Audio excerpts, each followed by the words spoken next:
culture united. Our culture united. Our culture united. Our culture united. Connecting all over the world. Connecting all over the world. Connecting all over the world.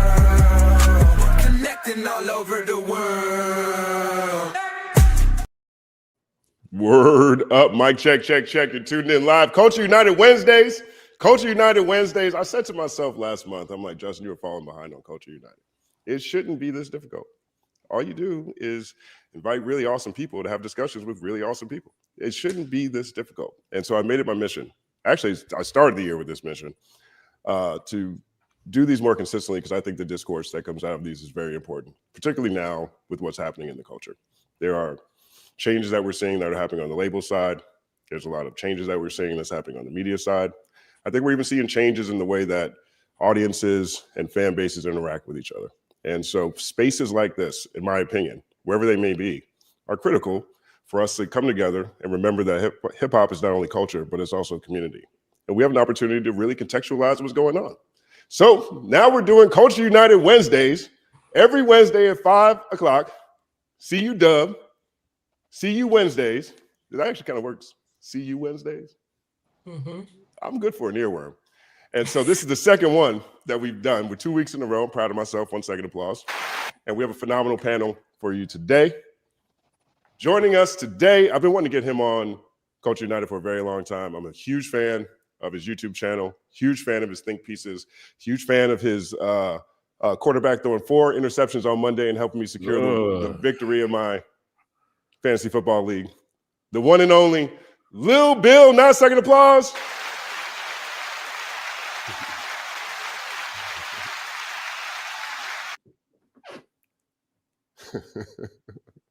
I don't even know how to respond to that. I'm hurt. I'm genuinely hurt by that. I know. I'd be hurt too if I was I saw Jalen Hurts' performance. Oh, in that's his a bar. defense, that's actually a bar. You are in his defense. 3 of them balls was not his fault. One was the ass throw, but 3 was not his fault. That's true. That's true. That's all I gotta say about that. Word up. Thank you for joining us this week, man. Also, returning champion. One of the inspirations for this platform in the first place. Great friend of mine, great friend to the community and to the culture. His DIY platform continues to uplift and educate new artists, rising artists, aspiring creatives to craft something extraordinary. My brother, back once again, Curtis King. 9 second applause. Always a pleasure to be here. Back out the casket like the Undertaker. I'm just playing. Back out the casket like the Undertaker. It's all happening. It is all happening. Also joining this week for the first time this week, great friend of mine. We've done a lot of collaborations with First and 15th over the years.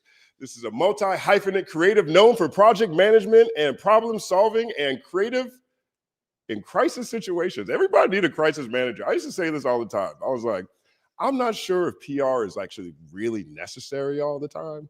I think as everybody has become the media, I'm not sure if you need PR to sell your record, but you need PR when you get in trouble.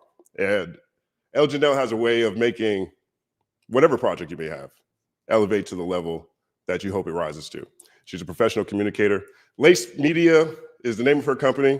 Explain It to Elle is the name of her podcast. 9 second applause for the one and only El Janelle.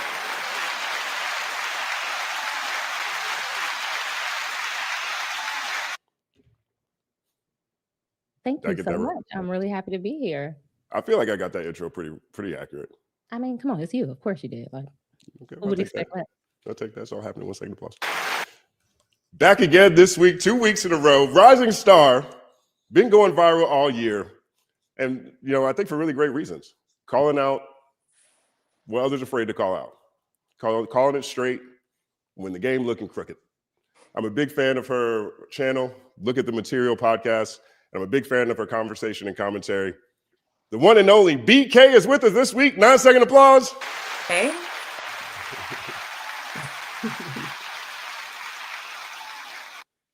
Thank you for having me. I'm BK, guys. Nice to meet you guys.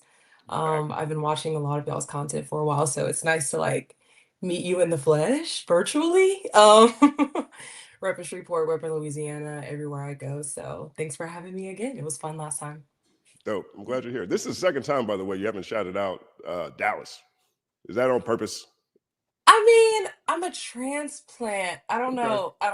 It's starting to feel like home. Like I'm hitting that point where I'm like, okay, like Oak Cliff, that's literally where I live. It's where, whatever. But like Shreveport raised me, and it's just like a small town in Louisiana. I always got to shout it out. So I respect that. 1 second applause. That's a good answer. That's a good answer. And back again, also returning champion, really great artist, really great MC, really great communicator, and really great at breaking down big topics. His project this year, Neighborhood Gods Unlimited, is one of my favorite listens. My favorite joint off of that is Woke Up Knowing Everything. Hey. I think he has a way of capturing the ironic and making it relatable for people who might not be tapped into the inanity that could be around us at all times and still come away with the feeling of wanting to be a better person. I'm a big admirer of his character, of his content, and his music. The one and only Open Mic Eagle, 9-second applause. Glad to be here, Justin. I need to take you on the road, man. I need you to do that introduction every show I do, all over the country. But thanks for having me back. Glad to be here. Let's get to the yapping. Let's get to the yapping. It's all happening. All right, I'm gonna start this one a little bit differently than I normally do because me and Elle were actually talking about this, and I just thought this was really funny. So we're gonna take a look at this Busta Rhymes video of Busta Rhymes getting misidentified and how he reacted to it. Okay, we're going to do this, but there's a bigger conversation I do think that this ties into. So let's get to the video first, because I had a good time looking at this. I'll be straight up honest. I think this is it. Is that it? Okay. Nope. There it is. Yep. All right. Let's take a look. You guys see that? Yes. Put your hand. You hear that? Yes. Get the video on this. Tracy Morgan. Oh, Tracy. What? Oh, Tracy. He said, oh, Tracy. Let's bring it back a little bit. Make sure everybody digested what we just happened and not talk over it this time. Look at this. Put your hand. Get the video. Get the video on this. Tracy Morgan. Oh, Tracy. What? Look at his face. Look at his face right here. He looked like he's the same face he used in Higher Learning. Hey, what did I just say? Wait. What did you say? Nah. Bro, what did you just say? My boy out here. Put your camera down.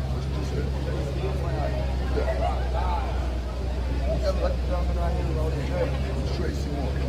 He does not like being called Tracy Morgan. Tracy Morgan. I don't know. My boy said Tracy. Post around, nigga. I'm not talking to you, homie. Whatever. You got a little bro pat on the shoulder. I'm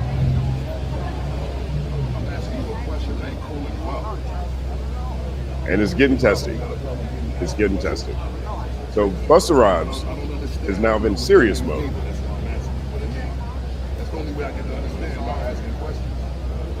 So I was taking a picture to show you love, but you were trying to be funny. So what you mean, Tracy, my boy? What that mean? Everyone say Tracy, so I'm saying Tracy. I ain't hear nobody say Tracy. You don't. Sorry.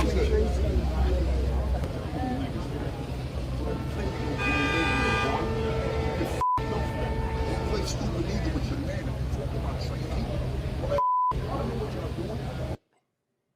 Funny salesman.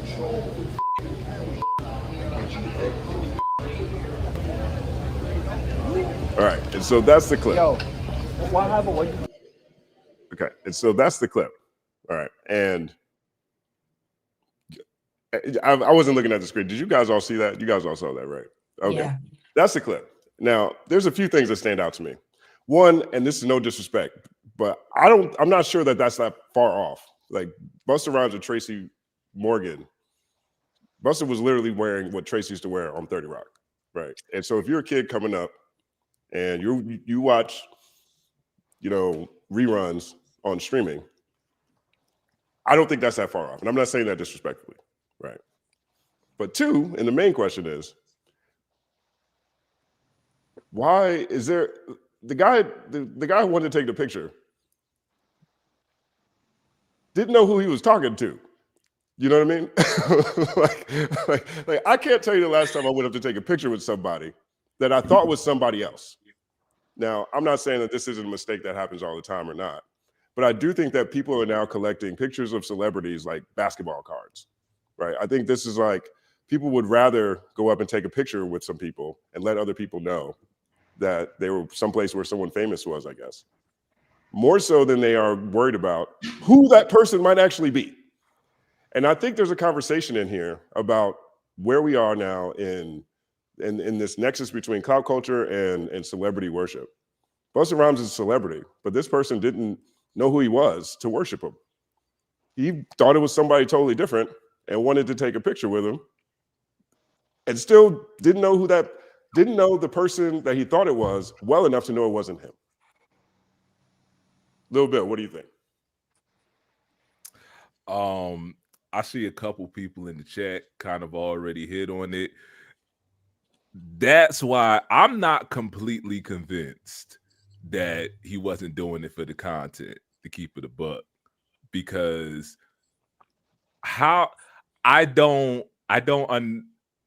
maybe this is a generational divide thing, but I don't see how you solicit a picture from somebody. I want to know, what was the conversation that was had beforehand? Like, hey, yo, it's Tracy Morgan, because the first thing before I run up to somebody take a picture with them, I'ma acknowledge them first. I want to know what was the introduction that took place between there. Did he just run up to him and say, "All right, I'm gonna snap this photo real quick"? So I'm not convinced that he wasn't intentionally trying to go viral. That's just my take on it. I mean, and then it just went left because he was not expecting that kind of energy from Yeah. Busta. Well, he went that's viral. what I feel like happened. He definitely went viral. What do you think, BK? I mean, that's how I feel. I feel like it's a clip farming thing. It's a clout thing. Like clip farming and rage bait is like the new meta. And so I think it was kind of a stage thing. Like, we're gonna chill out, we're gonna wait, we're gonna act like we're fan, and then we're gonna be like Tracy Morgan and just see how he reacts. It's also a little bit of like latent racism, of just like, oh, confuse the black guy for the other black guy. Like, it's like, okay, like maybe this young white boy didn't know who Busta Rhymes was, but like, to your point, like, you don't just go up to a celebrity or like someone that everyone's crowding around without like knowing who they are. So I think it was like a clip farming situation. And I feel like there's more and more content like that online that we have to be like wary of. Like the intention is to rage bait, the intention is maybe even to race bait, and to get people off guard in these like humiliating ways. I don't know, it's a weird new wave, but the juxtaposition of this like young white guy doing this to like a legend in our culture is disgusting. I don't know, it's not good. I like that. Mike, you look like you want to say something. Yeah, I definitely smelled a little kayfabe, a little WWE from that. Like, my first question was like, okay, why is there a camera rolling on this to begin with? And then when you see the way the guy is acting, like if this was like a real person, I feel like in a real situation, if they had made a real mistake like that, I feel like their first reaction would be like, oh, my bad, like a genuine sort of contrition, like, oh shit, my fault. And then I think even to that, Busta would have reacted like, oh, it's all good, and rolled with it a little bit. But he held it, like, and he was still like calling him Tracy. It felt very much like a bit to me. And I feel like that's what Busta was really getting upset with, because his spider sense made him feel like he was getting played, and he didn't want to go for that. And it also reminds me of something my son showed me, where somebody had gone up to the streamer I Show Speed, a dude who looked just like that. I'm wondering if it was the same dude, or I don't know who that dude is. But somebody, are you saying they all look alike? Is that what you're saying? I mean, maybe I'm saying that. I'm not saying they don't, but somebody all got the same haircut. Right. They rolled up on I Show Speed and said, put the fries in the bag. And then Speed got mad and he was like, yeah, my friend told me to tell you to put the fries in the bag. Like, and it was a very similar sort of dynamic that we were watching in that video as the one we just saw. Elle, what do you think? I feel a couple of ways about it.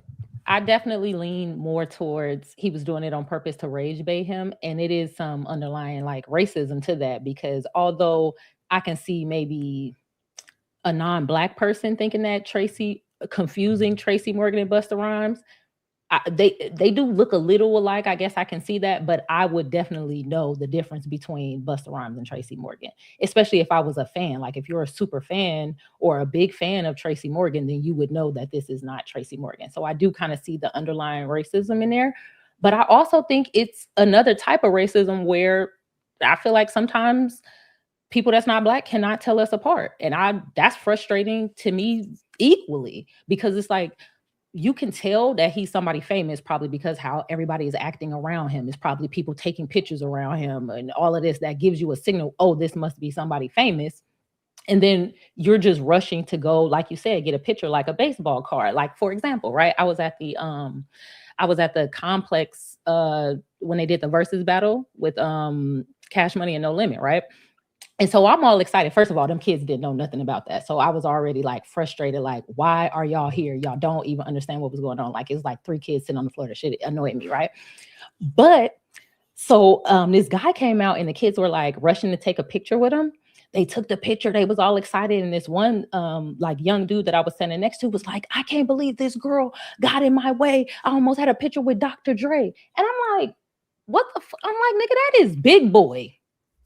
And he was dead ass serious, right?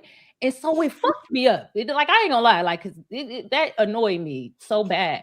And then I looked to the left, and like the 2 white girls to the side was like Googling celebrities to figure out who he was, and like had Kanye West on their phone zooming in to Kanye West. Like, no, I don't think that was him. So I do think there is some level of, I want to get a picture so that I can look like I'll be in the spots. But then also you kind of can't tell, because it is like valet rage baiting. And some people were saying Busta Rhymes went too hard on him, but I think we might be in the era of people going hard on people for stuff that they think should be just dismissed, you know? So that's what I think. I mean, you know, that definitely wasn't Dr. Dre. It was like, bruh, it wasn't even enough people with him. Dr. Dre. Like, it made me so, imagine like you just vibing, having fun. He's like, man, I couldn't even get a picture with Dr. Dre. Like, bruh, blew me. I mean, if Master P had brought out Dr. Dre, that's a whole another level to that versus. Like walking past, like, you know how you like towards the front of the thing and it's like that open space. So he was walking past and they really made a big deal. Like, please, we love you. Get a picture. They didn't know who he was. Right. Word up. Curtis, what you got? I think Funny Guy Salesman gives this whole situation away, because what that kid was actually doing is copying another comedian that Funny Guy Salesman. If you don't know Funny Guy Salesman, he does a lot of collaboration posts with celebrities, selling them on his cleaning supply, right?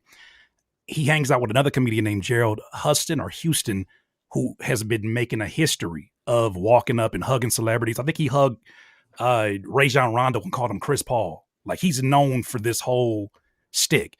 So me seeing him hanging out with funny salesman before and after the video just lets me know he don't know how to land a joke. And he was about to fuck around and find out with a Busta Rhymes. Gerald knows who to do that with. He knows the type of people. Like, he did it with what's my guy, Keith, who does the food reviews. He did it with him and it didn't go so well. So I think that's a problem. The other thing is this too, and I hate this for the younger generation who are trying to find these viral moments. To them, it's more beneficial to piss a celebrity off for a video than to take a picture with them. Right? I remember the first time I saw Chris Tucker and my mom was like, you want to take a picture? I was like, that'll make my year if I could. And then I took a picture with him. Not once did it cross my mind, I should step on his shoe. I should say, thank you, Chris Rock. Like, that's, I know it's a generational thing, but it's just unfortunate that I think that they look at that and say, even with this going left and us talking about that, it's still a win for them at least is what I think they believe, and I don't like that at all. I mean, is that far away from the game and the spaces we're in? You can sometimes you can get a video so wrong and you go so viral, and somehow you end up on top. Yeah. Yeah, I really don't like that new antagonistic lane. Like, you write about the younger generation, and I don't even know if it's necessarily the younger generation, because there's some 35, 40-year-olds now. It's like a new mindset more so than it is the younger generation. It's like, it almost seems like they have some frustration around like showing respect to celebrities or being like, oh, this project changed my life, or you're so dope. It's almost like that puts a bad taste in their mouth, where they almost feel like, I don't want to seem like I'm dick. I don't know if I can say that, but they don't want to seem like they glazing.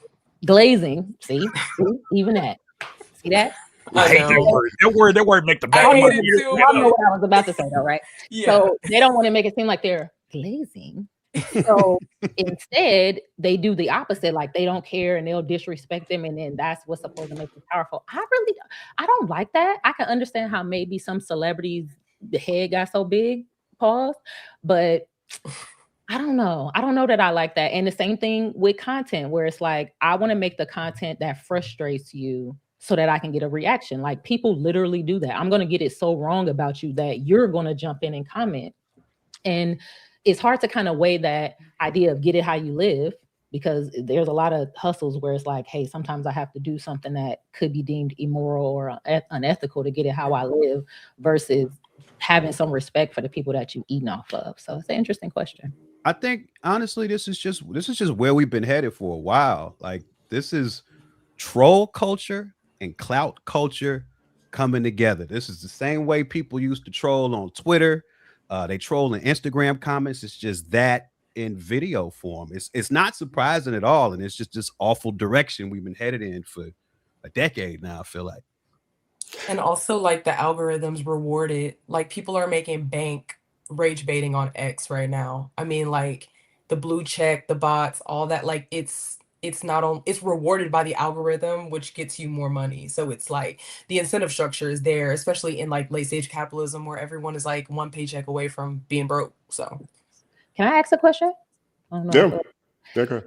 Do you guys think that it's the right thing to do to get mad like the way Busta did? Because I feel like some people try to be media trained, where it's like, oh, even if you're trying to rage bait me, I'm just not going to get mad. And I think maybe that keeps it going versus somebody getting the shit smacked out of them. I don't see an issue.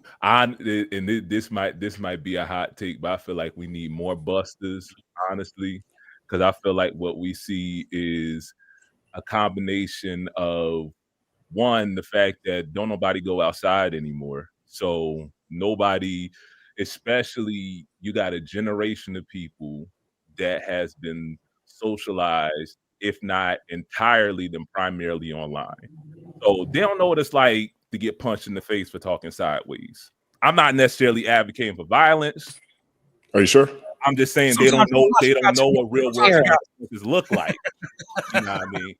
On top of what I'll call the dead purification of communication. That's my Baptist preacher rhyming spirit coming out. But folk are so afraid to be sincere. Wait, break down dead purification of communication. Everything is ironic. Everything there's a complete, well, maybe not a complete, but folk are just so afraid to be sincere, right? Like y'all was talking about, everything is glazing, everything is deriding, everything is cringe, everything is that nobody is feel safe to be their authentic self. So everybody got to put on a mask just to go outside. They got to put on a mask with their friends. Can't nobody be vulnerable with anybody. Now you combine that with the fact that nobody knows what it's like, because you go online and you start talking sideways. Worst that's going to happen, that you probably going to get ratioed or something. You know what I mean? You can hide behind the anonymity of a profile picture. You do that on the schoolyard, we finna throw hands. And just the very threat of somebody, sending you home with a broken nose, you may be thinking to do something wild, but you're going to say, I'm not going to do that because it's not worth the consequence. Now I can get online and say, oh, I hate Mike's hair. You know what I mean? Blah, blah, blah, blah, blah. You know what I mean? Nothing's going to happen because I'm some rando out in the middle of nowhere, Nebraska somewhere. You ain't going to find me. I mean, there's ways, but you ain't going to go out to come find me. You know what I mean? So, and this is the convergence of that is what we see. What communication has become today, this is a convergence of all of that. When do we get to the point where people realize that there's consequences? I guess there has to start being consequences. I guess maybe that's what it's got to be. Yeah, I will say there is this woman that is extremely viral right now that drove 3 hours to pull up on someone who wrote an extremely vulgar comment on her TikTok, and we were all like, well, what was the comment? Because she literally drove 3 hours and was like, knew him by name. She was like, you see how easy it was for me to find you. I'll show your wife your Grindr account, like all that. And so I think it'll start to get really consequential with just the surveillance of it all. Like to your point about, Gen Z or the younger generation not wanting to be like sincere. It's like, well, we don't want to be caught being sincere. Like we don't want our meltdown or breakdown to be clipped and then go viral. And then everyone is like making fun of you being sincere. Like it's a weird phones in the club. Like, there's kind of now like a pushback. I know even in the Dallas scene of like, we'll just put them in these pouches at the door. Like, let's just have a good time without the surveillance of it all. So, I mean, it's all definitely, coming to a head, but I think you might see more real world consequence and violence as we get more access to each other's data and where we are and all that. So she pulled a Matt Barnes.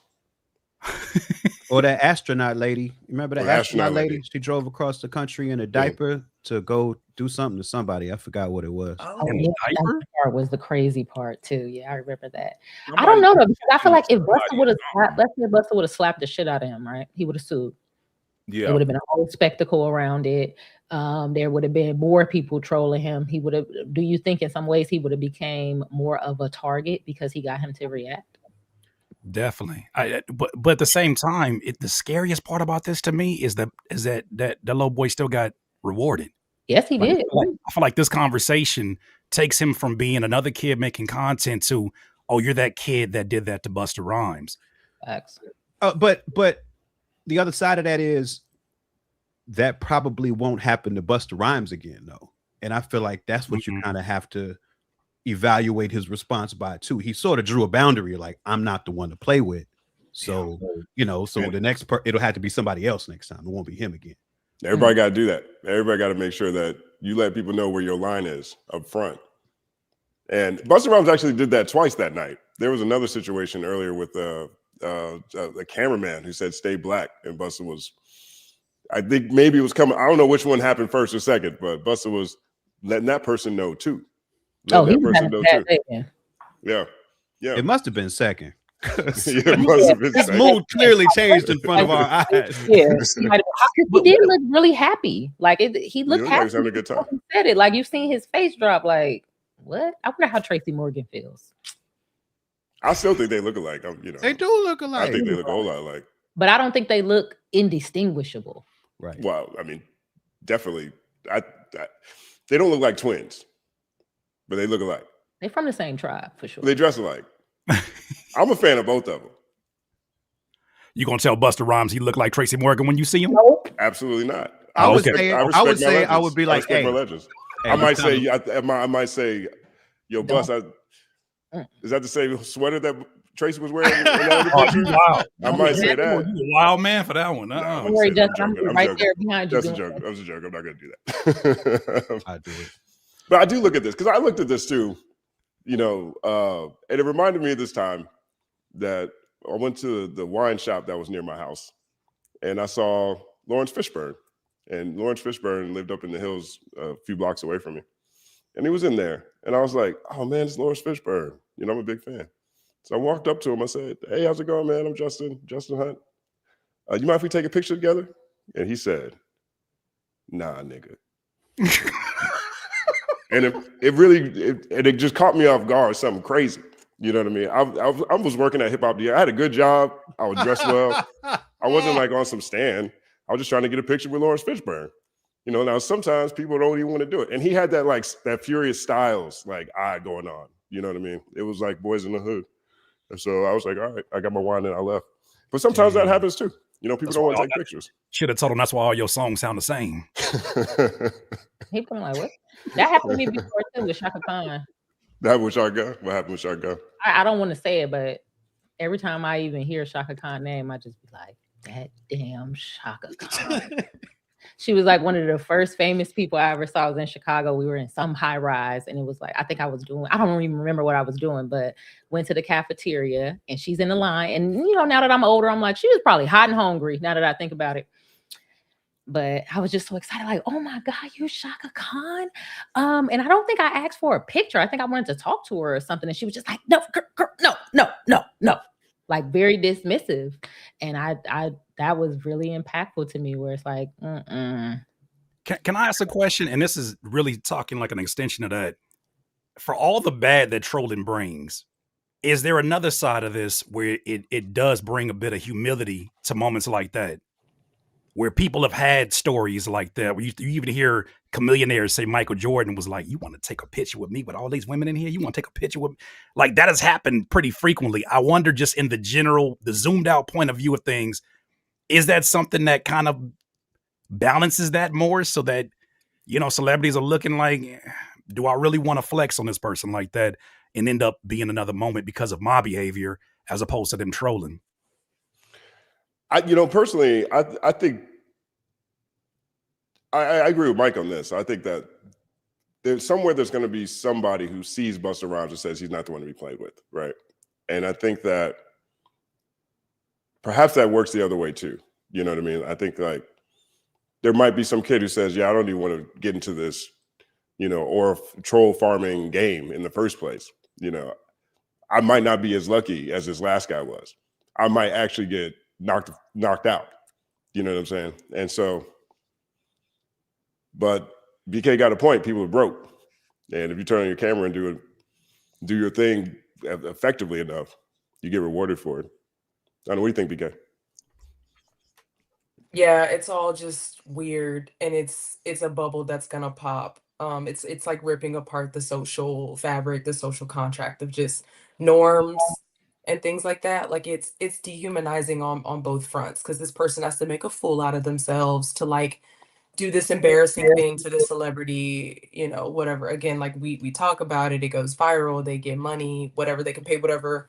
I mean, I don't know. I think it's just, it's egregious on both fronts. Even like fame in and of itself is just a weird thing. Like people constantly coming up to you and constantly feeling like they know you, and it's a weird breakdown as everything is digitized and everything is going viral, and just the hyper visibility of it. But it's just I don't know, it's just the worst parts of like how society is right now. It's weird. It don't help. There's a lot of worst parts. I'm about to say, it don't help the president's a troll too. What do you guys think about the idea of like collecting the pictures as like baseball cards? Like, is a picture with a celebrity really as valuable like as it kind of once was? Like, it almost feels like you don't even have to have an interaction with them. It's not like you worked with them or you did anything. It's just like, oh, I walked past you, snap, and you post it. Like, is that really valuable like that? It is when you're scamming people. Okay, that too. When they slide in your DMs and say you want to take this deal right here. You see my go look at my timeline. I know everybody, and they just literally just took a picture with these folks. We saw that was a part of the that actually was a part of the Drake and Kendrick beef. There was a journalist, Christopher Alvarez, from the Brooklyn Eagle, and after the main week of the battle came around, this character named Ebony Prince came out and said he had information about Drake and Christopher Alvarez. And the whole internet went crazy. People thought Drake was doing stuff with dogs. It was ugly and weird. And it was just like a little handicapped, journalist who worked really hard to get to where he is. And in his story he published in the Brooklyn Eagle, he said that Drake invited him up to listen to music at 3 a.m. after his show in New York City. Well, come to find out, this journalist also really, he's a star chaser to a degree. Away from whatever primary journalism he does, he's always at different events. taking pictures with every celebrity. And through that act, he actually made a name for himself. So he became a name and a face by star chasing, essentially. So even that can get your social clout up to the point where you become a touch point in the greatest rap battle in hip hop history, this Great Shakespearean Shakedown. Wow. So I guess the answer is yes. There's value. Especially because like social media kind of democratizes it. Like the fact that you could have a streamer and like a 20-year like actor in the same red carpet. You know what I mean? Like it's the dynamics are like there's not that much gatekeeping anymore. We're also all on the same platforms. Like Kim K may comment on your TikTok or whatever, like whereas before there would be so many barriers in between you even like interacting with them. So I feel like that kind of makes I guess the social climbing easier, but it also kind of devalues what it is to have a picture with the celebrity too. So I think it kind of works on both ends. Can you imagine Tupac with one of these trolls?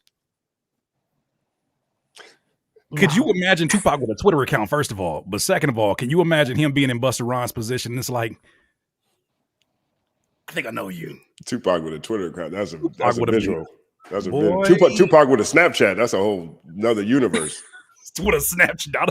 That's crazy. Tupac was not built for this dispensation living in now. Mm-hmm. Yeah. He was having shootouts with undercover police. This is different. Pac was going to jail. We can just put it like that. Pac was going to jail several times. Yeah. Pac wasn't playing. I want to move on to our next topic real quick, but I do think that people need to be, anybody who's watching this who's thinking about getting into that game, don't play with Busta Rhymes. Okay. And probably don't play with Tracy Morgan either. You know, just leave them both alone. You know, and more than anything else, I'm ready for the consequences part of this internet Russian roulette that we've been playing for a very long time. And I agree that it's led to a fractured a real life environment. But who knows? This could be preparation for us all having and being forced to be inside again for different kinds of reasons. Something to think about. All right, our next topic. I'm excited to get to this one. I've been waiting for this project for a very long time. This weekend, Nas and DJ Premier drops. Nas and DJ Premier finally dropping this Friday. 9-second applause.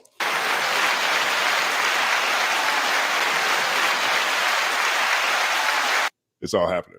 But to the bigger point, this concludes this year's Legend Has It series. So for people who haven't been maybe as locked into this specific series that Mass Appeal has done this year, I think this is an extension of one of the coolest runs and also one of the most necessary runs that I've seen from an artist. If we track this back to Nas's King's Disease project, the King's Disease series, the Magic series, and now what he's doing with this Legend Has It series, he is now, so in my opinion, solidified a lane for legacy acts or artists that are reach the legacy part of their career in a medium and in a genre that's never been old enough to need it or see it.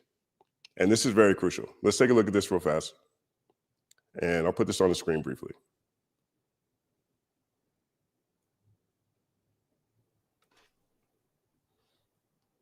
Right. Well, right here. Okay. What's that look like? Yeah, you gotta see it. So this is the Billboard. 7 albums, 7 iconic acts. It starts at the bottom, truthfully, in terms of release date.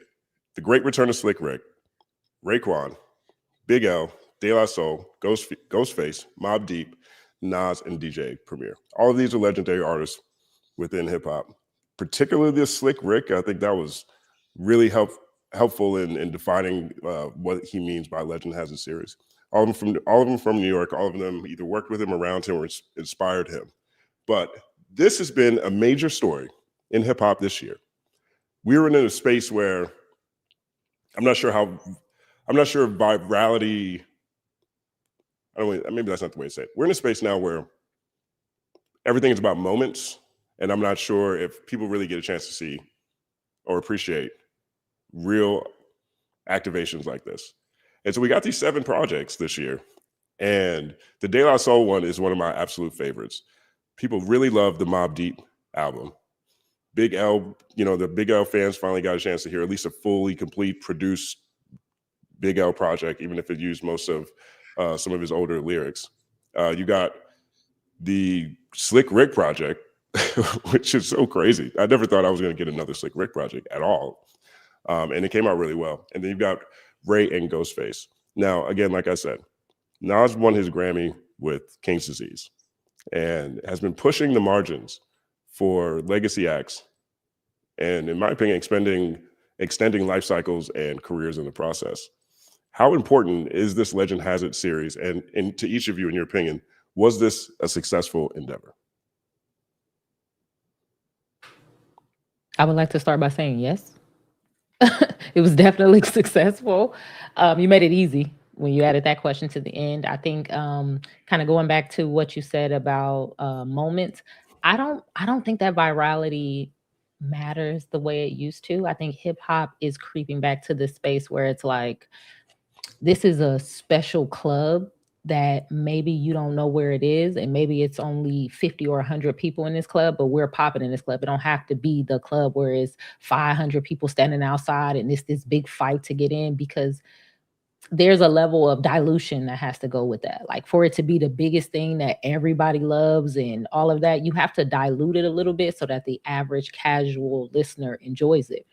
And I think we're kind of getting to a point where we're getting like deeply potent hip hop again. And it's okay if we start to learn who the hip hop fans are versus who the pop rap fans are. And I'm cool with that. I'm excited about it. So yes, a success. 1 second applause. What do you think, Mike? I have very complicated thoughts about this entire rollout. Mass Appeal is a label that's meant a lot to me. I've hung out a lot in that office historically. My man Sasha Jenkins used to be the creative lead of that label for a long time. So I hung out there and talked to him. Rest in power. Yeah, rest in peace to Sasha Jenkins. And I was very, very excited when I saw this billboard. I saw this press announcement. I saw this roster of talent that they were assembling and preparing to put this music out. Because I feel like that's largely what's been missing, is you have these legendary artists who are still on the earth that in many cases have only become better at being recording artists over the course of their life. And then there's this young man's game idea in hip hop where if you're over a certain age and your music isn't doing what the young kids are doing, and you're sort of put out to pasture and forgotten about. So I love the idea of somebody with money, somebody with cultural cachet like Nas, creating a vehicle to release music, high profile music, with all of these acts.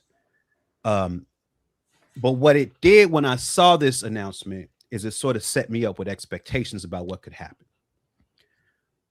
I saw the potential to put these artists with like legendary producers and really craft projects that were able to have like a real legacy and stick around and really compete with the music that's coming out, like more on the Clips level than some of what we got. I feel like with the scope of what they were trying to do, I feel like I can hear that there were budget constraints that they were trying to get around, which makes sense. But it's just like I feel like I can hear where corners got cut on things. I feel like I can hear where they didn't necessarily want to spend the money on the best producers. I feel like I can hear where I don't know if they got the best people mixing and mastering these things. Sometimes like there's a lot of these projects that sound weird to me. Like the beats don't feel like they got all the frequency, or the vocals are sitting weird in the tracks. And it's like stuff that I'm gonna notice, because I've been listening to rap music for so long. Plus I'm an artist. So like there's stuff that leaps out to me. But I feel like some of those things became challenges in making this music,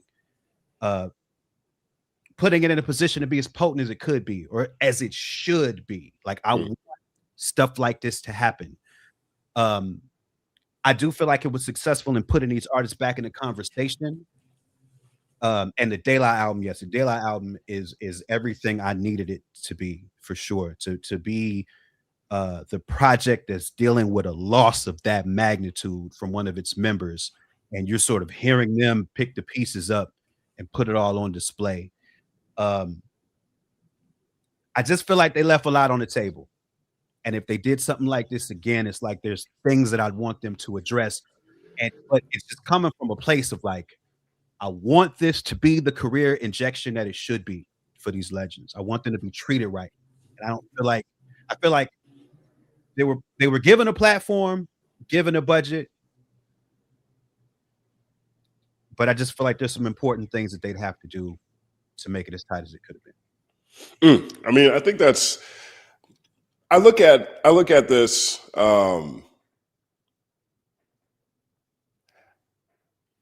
What's the saying with this? I think that the mission statement itself, you know, the fact that they executed this and were able to generate interest, like you said, I think is a success. And I think that De La album it's one of the best albums I've heard this year without question. And it made me wonder how involved the label was in the process. Like, to me, it kind of felt like everybody was kind of doing their own thing. What do you think about this, Curtis? Man, first of all, I named my son Nas. So for somebody who that has been my favorite rapper since I first started loving rap. I mean, besides Dickable Planets. But I can't wait for that project. I think Nas has done a bang up job in terms of making sure that the Clips moment wasn't just a moment and that it was a movement of mature artists, OGs that weren't, shout out to my guy, Read My Soul. As he says, they're not reheating cold fries, right? It's not just the same boom bap beats with the same stories. Like it sounds like an evolved sound. That Ghostface Killer album it needs to be having more conversations. It was phenomenal. I'm with Mike though, in that there were certain projects that on paper, I'm like, there's no way you can mess that up. And there were certain mixing issues, but I could get past those because I'm just glad to hear these legendary voices. My biggest issue, audience, find yourself somebody that loves you the way these OGs love AI music videos, because I hate it. I hate it with a passion.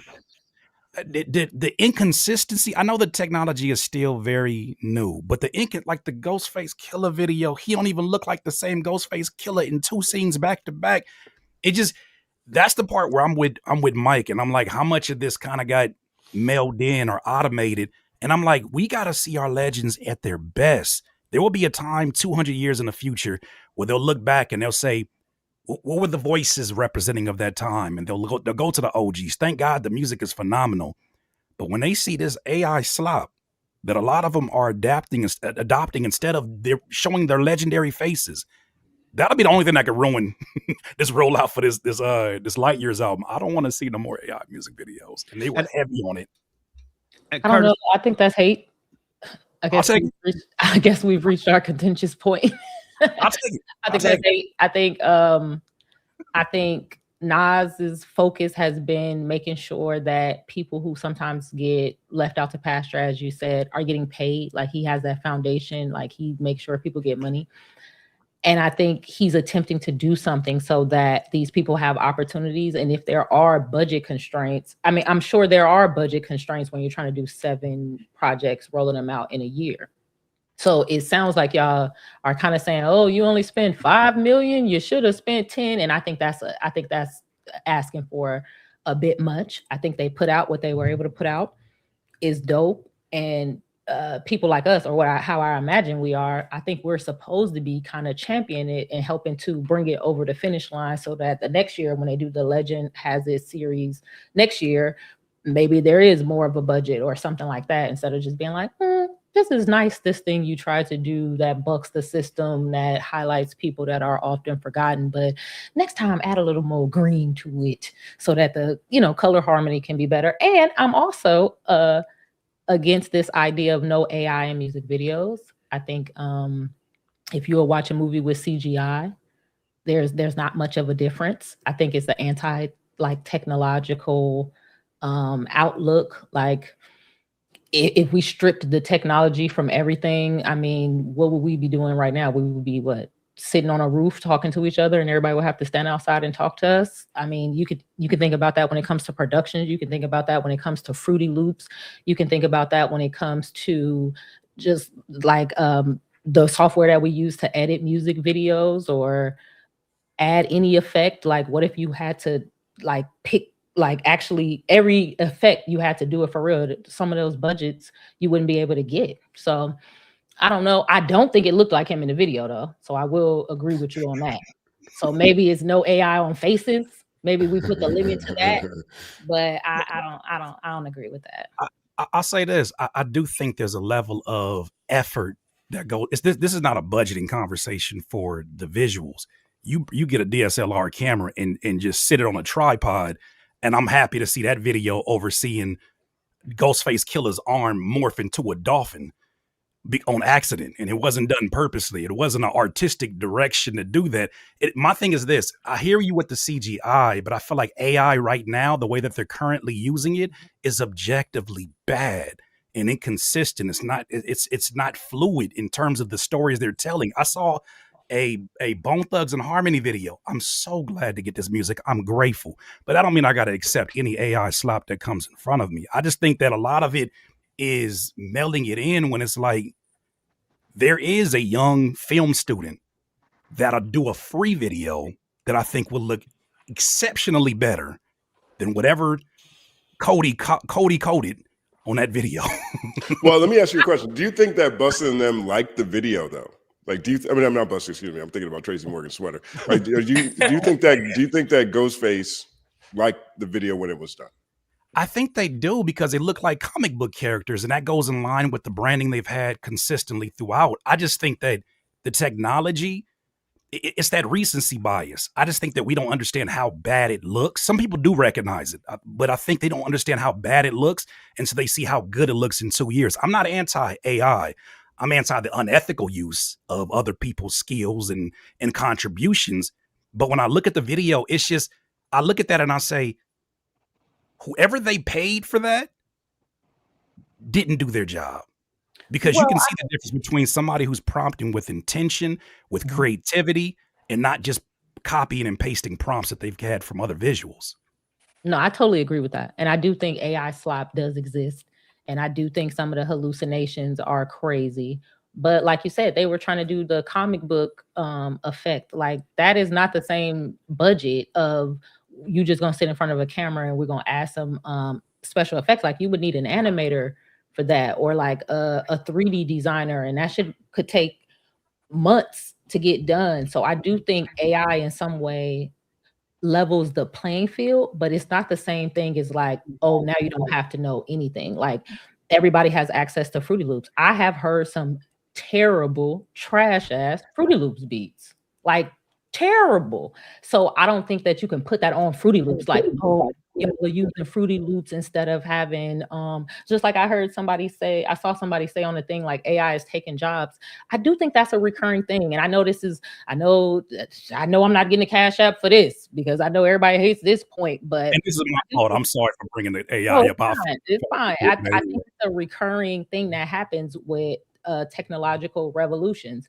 Nobody cares that people don't have true musicians and they're playing music. Somebody can say a person who makes a beat on Fruity Loops are taking jobs away from true musicians that come in and play the drums or play actual instruments. But I think that would be short-sighted, because there could be a person with music in their mind, sounds in their mind that they want to hear, but they don't know how to play all these instruments, but they understand how to program the computer in a way to bring that art forward. So I think sometimes it could be short-sighted.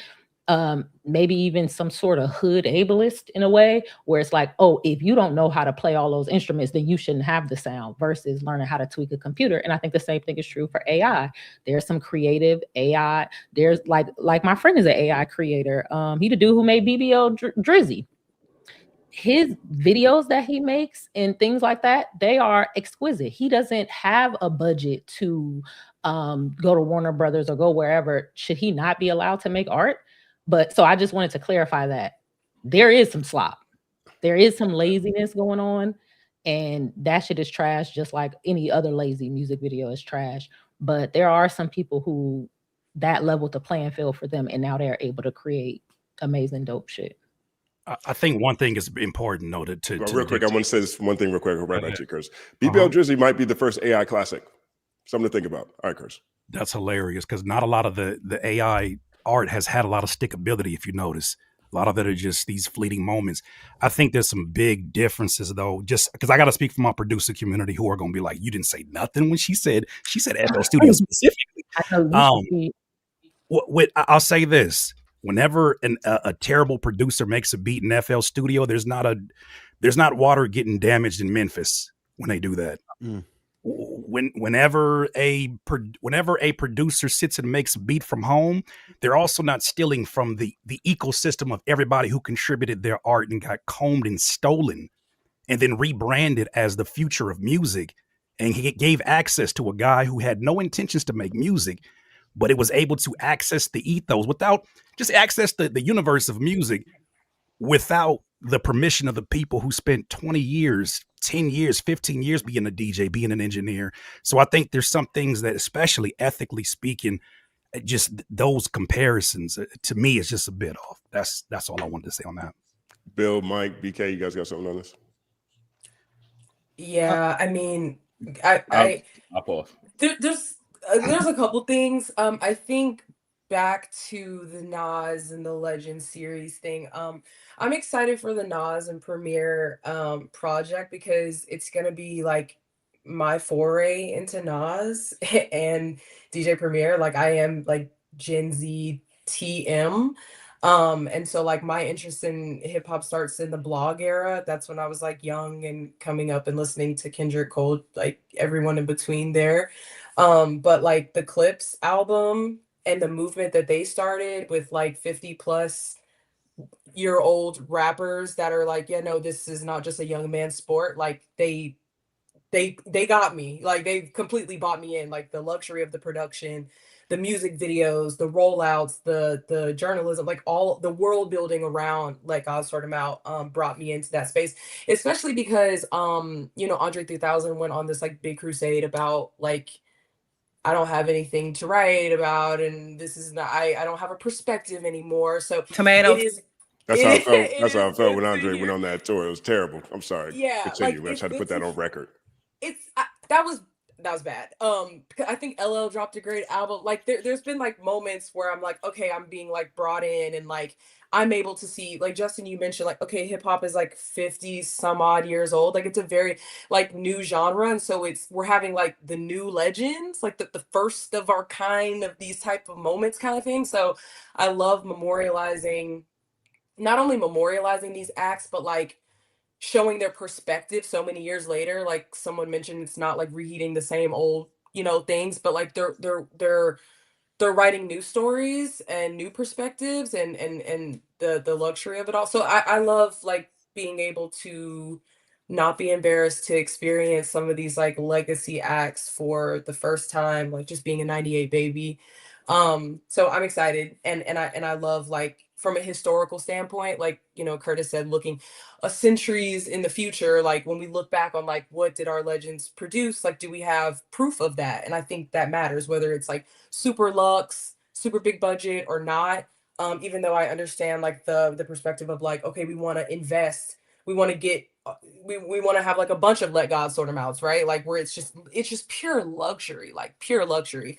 Not to say that it anyway, I won't go on that tangent. I also love the De La Soul project as well. Like I love being able to hear like new old sounds and like just I don't know. I love it all culturally speaking. But I mean, of course, I definitely have like a stance against AI, not from an anti-technological standpoint. I'm in school to be a social worker and people are like fully using it to as therapy and are being like instructed on how to complete things. Like I won't like it's just it's there's no regulation on AI. The data centers being built in like my neighborhoods and my backyards, like running up our electricity, killing our water supply. Like the earth is a finite resource and like we have to stop like in the name of like innovation, in the name of technology, like burning and melting ourselves. I don't think individuals are like at large to blame for that. I kind of think about it like littering. Like you can't blame like the carbon footprint on just your individual little napkin you threw in the river or whatever. So like I don't mean to catastrophize on an individual level. it's definitely these corporations that are taking advantage of it. But I don't know. I think with the AI art and all that, it's sourcing from real creators. Like we're seeing the misappropriation of it more so than the benefits of it.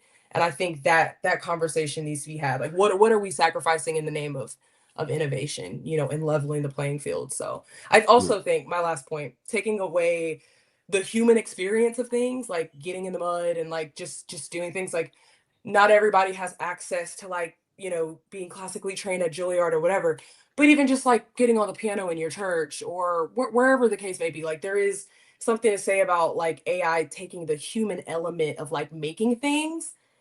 I think the end road to that is kind of like, well, what's our purpose here? You know, so that's my 3 cents. Catastrophize? What did you say? I was learning some new words in there. Catastrophize. Like I don't want to blow. Yeah, things I out don't of want to proportion, catastrophize. I've never but used that one before. Mental note. Got it. I like that. Bill. I don't think that it's necessary for me to give my AI take, so I'll just hop right into so my first question, and this is just based on, you know, conversations that I've had with people offline, insofar as like, you know, we got a lot in the greater cornbread section of the YouTube sphere. There are some unofficial OGs, unofficial godfathers and mothers and whatever and whatnot. And based off of, you know, ways that different ones of us have tried to get them to modernize or to optimize, you know, for the sake of clickability, I wonder how much of this just came down to old niggas being stubborn. You know what I mean? So I don't know. Like, for example, You're talking so about the quality of the project, right? yes, I'm talking about Okay. the quality. So I wonder how much of it comes down to that. Because, for example, Supreme Clientele 2 sounds like a Ghostface album, for better and for worse. It sounds exactly, well, maybe not exactly, but that's what I expect from Ghostface in 1990 whatever. And I wonder how much of that just comes down to Ghost saying, this is what I do, and I'm going to stick to my guns and run with it. I don't know. So I hear what y'all are saying insofar as, you know, because sometimes it does just come down to a matter of budget. But I'm just saying, just based on sometimes folks just be set in their ways. So I don't know. Maybe that's what happened. I feel like I feel like it's a two-edged sword kind of situation with this thing, right? Because on one hand, you know, you got folk, you know, like BK, for example, who perhaps would have never thought to, you know, look into Nas or look into, you know, Raekwon or look into, you know, these people that we call the GOATs if they did not come out with a project that's been more recent, right? Like we all expect people, what I think sometimes we have this expectation. So, and I'm kind of going off on a tangent here, but one of the reasons why I say that Kendrick is, for all of the accusations of me being a Kendrick hater, one of the reasons why I say that Kendrick is at worst my third favorite rapper of all time is because he's a student of the game. You can just tell just based on To Pimp a Butterfly. I say this about To Pimp a Butterfly all the time, is that the thing that people miss with all of these think pieces, all these video essays about To Pimp a Butterfly, is that at the end of the day, it is a celebration of Black music history and the experience that informs it. There is, if you will hear the Isleys in there, you will hear James Brown, you will hear Parliament, you will hear basically any and every, going back to the very roots of hip hop. You will hear it in that. You will hear it in that album.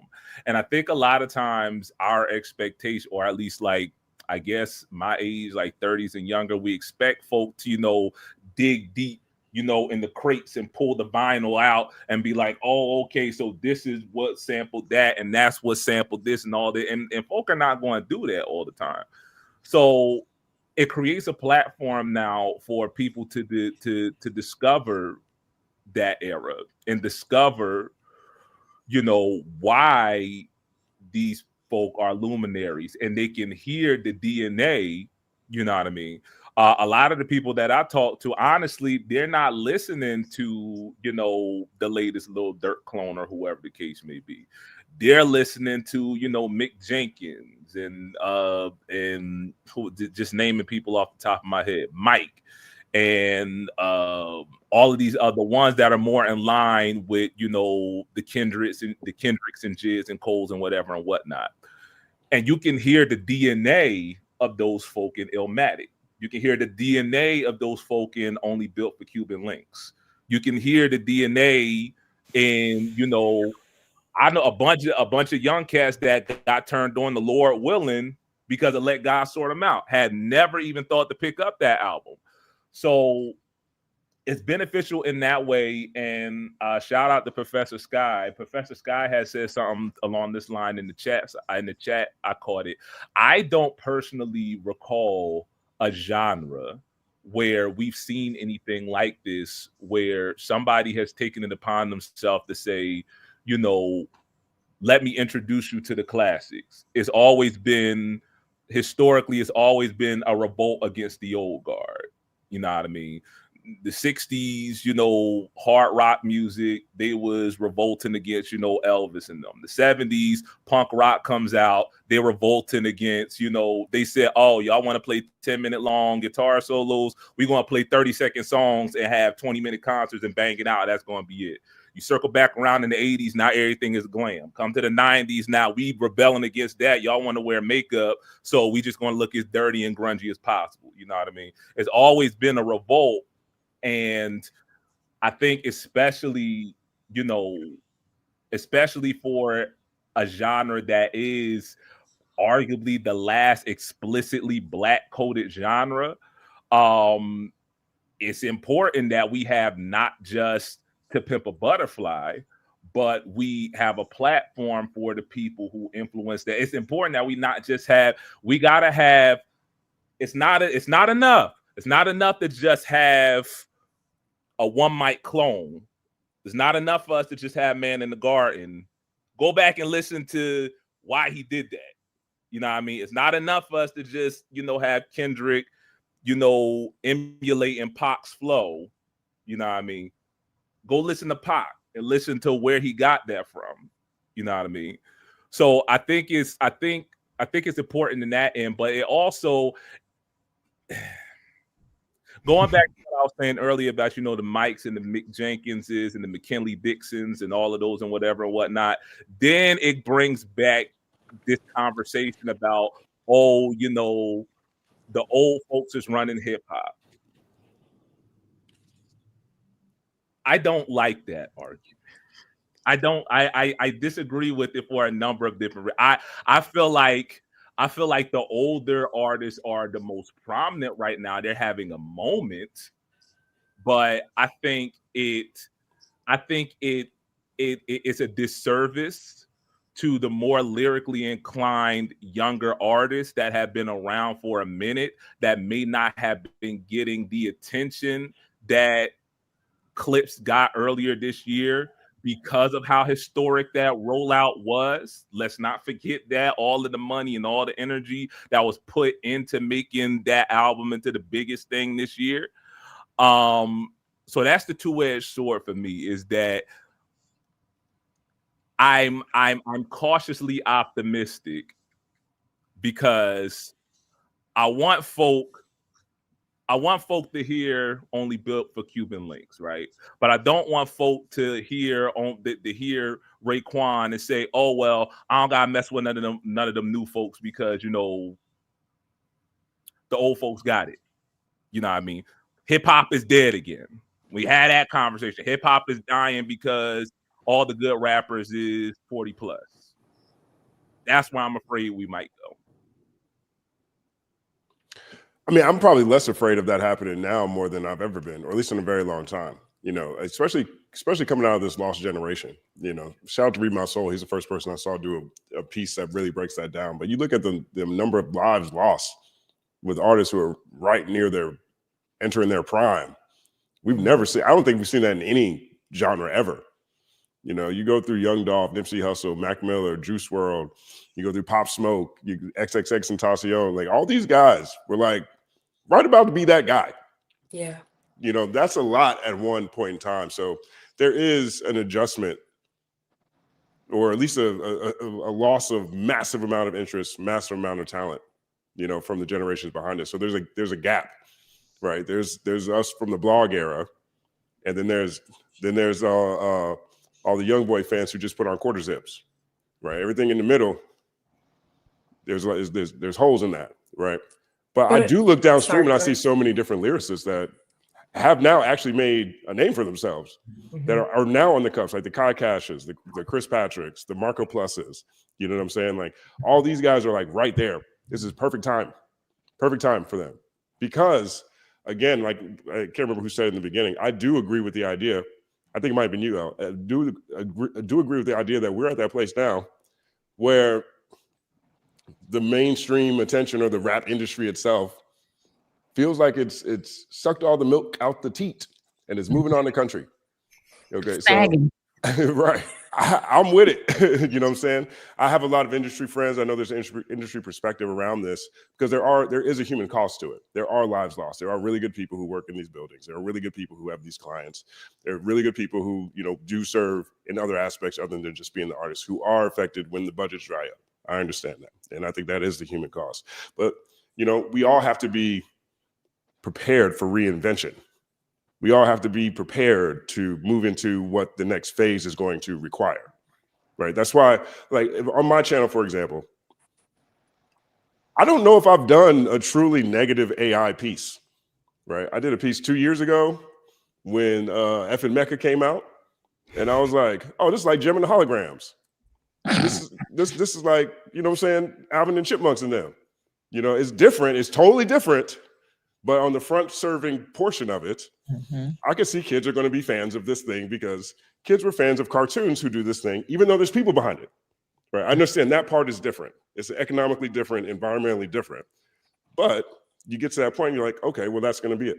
I did a piece on DOC, how his voice he can actually put music out again because his voice, AI can help him do his voice, right? My point about all of this is, whether we like AI or not, it's a requirement. The future is going to happen.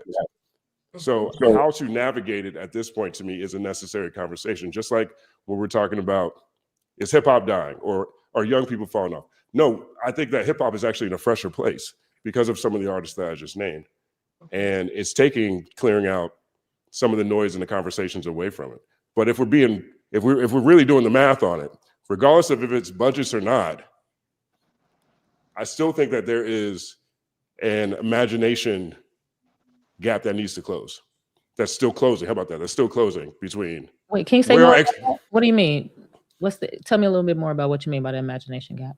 I think one of the things that I notice often is how often I'm able to pinpoint new artists' influences. Like if I'm listening to an artist and I'm like, oh, okay, I can see that, right? That's where all of us start, no matter what creative thing we're doing. Then right after that is the point where all of their influences come together and they find their own style and it looks totally different. And I don't think this next generation up has necessarily found that yet. I don't see very many that I would say has found that. I listen to a lot of these cats. I'm like, oh, he sounds like this. Oh, he sounds like that. Like I remember when I felt like Kendrick just sounded like Andre 3000. I was like, oh, he sounds like this. He might do this. And then it turned into so many other things. I remember when I was like, oh, J. Cole sounds like, you know, whoever on Rawkus Records. I love it. It's great. And then it turned into other things. I think a lot of these cats are still early in that arc. Not blanket statement for everybody, but generally speaking, that's what I hear when I hear things. Like I love Coach Contra. I think they're great. I love them. And I can definitely see their influences up front when I listen to them. And I like it and I think it's awesome. But after a while, when you get to those peak artists, all of the influences come together and turn into a new style. And I think that's when you're going to see that leap for this next generation, which I do believe is right there. That's interesting because Coast Contra would, to me, I would think would be an exception in a way. Like when you talked about everybody sounding the same, I kind of thought about that same kind of, I guess, melodic rap where everybody kind of, that's the type of rap that I thought about. And it's funny because I was just having this conversation the other day about, bring back regional rap, where as soon as a song came on and the person started talking, you could tell like what part of the country they were from. But now it's like everybody kind of merged together in a melting pot. So I get what you're saying about the imagination gap. But this is what I want to say. I almost forgot. You saw that? Anyway. I think it's an environment thing. I think like kind of going back to that rage baiting thing. It's like everybody is trying to find a way to break through on the internet, and it's motivating people to dilute the game. Remember I was saying earlier, like I'm going to be happy when it goes and hides in the alley, because I feel like that's kind of what made hip hop dope. It's like it was rejected and we were able to build in our own space. And I feel like there's something a little odd about it being accepted by everybody, because then you have to, it's like cafeteria cooking. You have to cook it so bland that like the average person will buy it and eat it, versus your auntie house that cook hella good for the family, and the family is used to her taste and her recipes. I don't know if that was a good analogy, but it was good.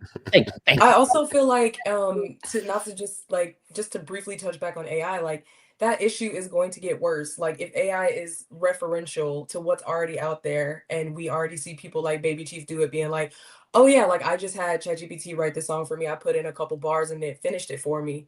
Like if that's now the over reliance, like how are you going to find your true sound if you're like, oh, I could just put in a prompt that can give me some chords or give me some ideas? Like that's a whole new, I mean, it's literally taking the human imagination out of it. I love that Baby Chief Do It clip, because you could see in the middle of the conversation, he's like, oh wait, I wasn't supposed to say that. Well, right? I didn't really do it. I kind of did it, but yeah, man, I just wanted to see. I think sometimes change could be violent and destructive like that. I think let's say what you said. I say 50% of artists start making all AI music. It will die. Like it will become so, and then that death, from death, you get rebirth. From that death, people so frustrated and tired of it being bland. Here comes somebody who does have the talent, and it's like that thing that they said about putting a clean glass next to a dirty glass. I don't know if you guys ever heard that analogy. You don't have to explain what a clean glass is. All you have to do is put or you don't have to explain what a dirty glass is. All you have to do is put a clean glass next to it. Yeah. I feel like we might be going through like a rebirth, a resurgence, and it is going to include a whole bunch of bullshit first. It's gonna be a whole bunch of bullshit flooded in. So the real shit. I agree with that. And I think like even, I mean, there is this kind of, trend like back to analog, back to physical media. Like there is an inherent like rejection of this thing. I think there's this kind of this element where, that's where you're like, well, AI music topping the charts because bots are listening to bots or whatever. And then, people are just getting cut out the deal or whatever. But I think yes, there will be a natural rebirth, but what did we like burn and melt in the process of that? I think that's more of like the larger consequence of that. I think that's a very I was gonna say also to Bill's point about the takeover of older artists, to extend this conversation. I think that's why younger artists and older artists need each other more now in hip hop than they've ever needed it before. Yeah. I think there was a long period of time where the people that were signing these young artists didn't respect the craft, didn't respect anything except for the money that it could bring, right? And I think there's a lot of artists who rebelled against studying a Rakim like I did coming up, or studying a Nas, or studying all these people, because it's like, well, if you're not going to teach me, if I'm being gatekept from doing that, and they're offering me money for whatever nonsense I can come up with, where does it really evolve, and where's the foundation of that skill set? And I think now what you're seeing with the older artists, they're setting an example of, oh, that's the structure of lyricism. That's what it looks like talking about current topics. This is how we get out of the same cycle of the same topics. And on the flip side, I think there's a lot of OGs who need to to be in community with these younger artists to figure out social media and really like not just do social media and post a bunch of memes and stuff, but like really make content that resonates with people. Because I think a lot of the kids, they came out the womb understanding this in a very different way. So I think that this is a time period. And I think it's really ironic. Last thing I'll say, I think it's really ironic that the moment the OGs started coming back in the building, who know better, who have gone through these terrible deals, who can inform and give some really great education to the younger artists, now all of a sudden hip hop's off the charts. Like, it's just the timing of all of this stuff feels really, really convenient, because now when you put them in the building, they're able to say, nah, young blood, don't sign that. I'm gonna tell you exactly what's gonna happen over the next 10 years if you do that.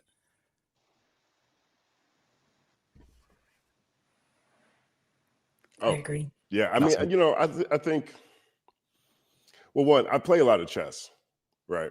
And it was a hobby I picked up a couple of years, and I got really addicted. I started playing chess when I quit drinking, right? And I was scared to go outside initially, so I would just stay inside and play chess. And I think I got addicted to chess because I played 1,000 games of chess in a month. That's a ridiculously high number of games of chess in a month, right? But I think it worked, right? It reactivated different connectors, and I see patterns and think about things differently. My whole point about this is to share a little bit about myself, which I very rarely do. And two, in chess, there are various levels of chess bots. Sometimes people just watch the bots play the bots, but they still have human chess tournaments. Humans have to do crazy stuff to beat these bots. Like there's like Magnus Carlsen, maybe one other guy, can trick the box based on understanding what the algorithm is trying to do. But they have chess bots playing chess bots. They want to see which chess bot could beat the chess bot, and then they still go play chess. And I think that's what music looks like, personally. Mike, you've been quiet. I'm gonna give you last word on this before we move on.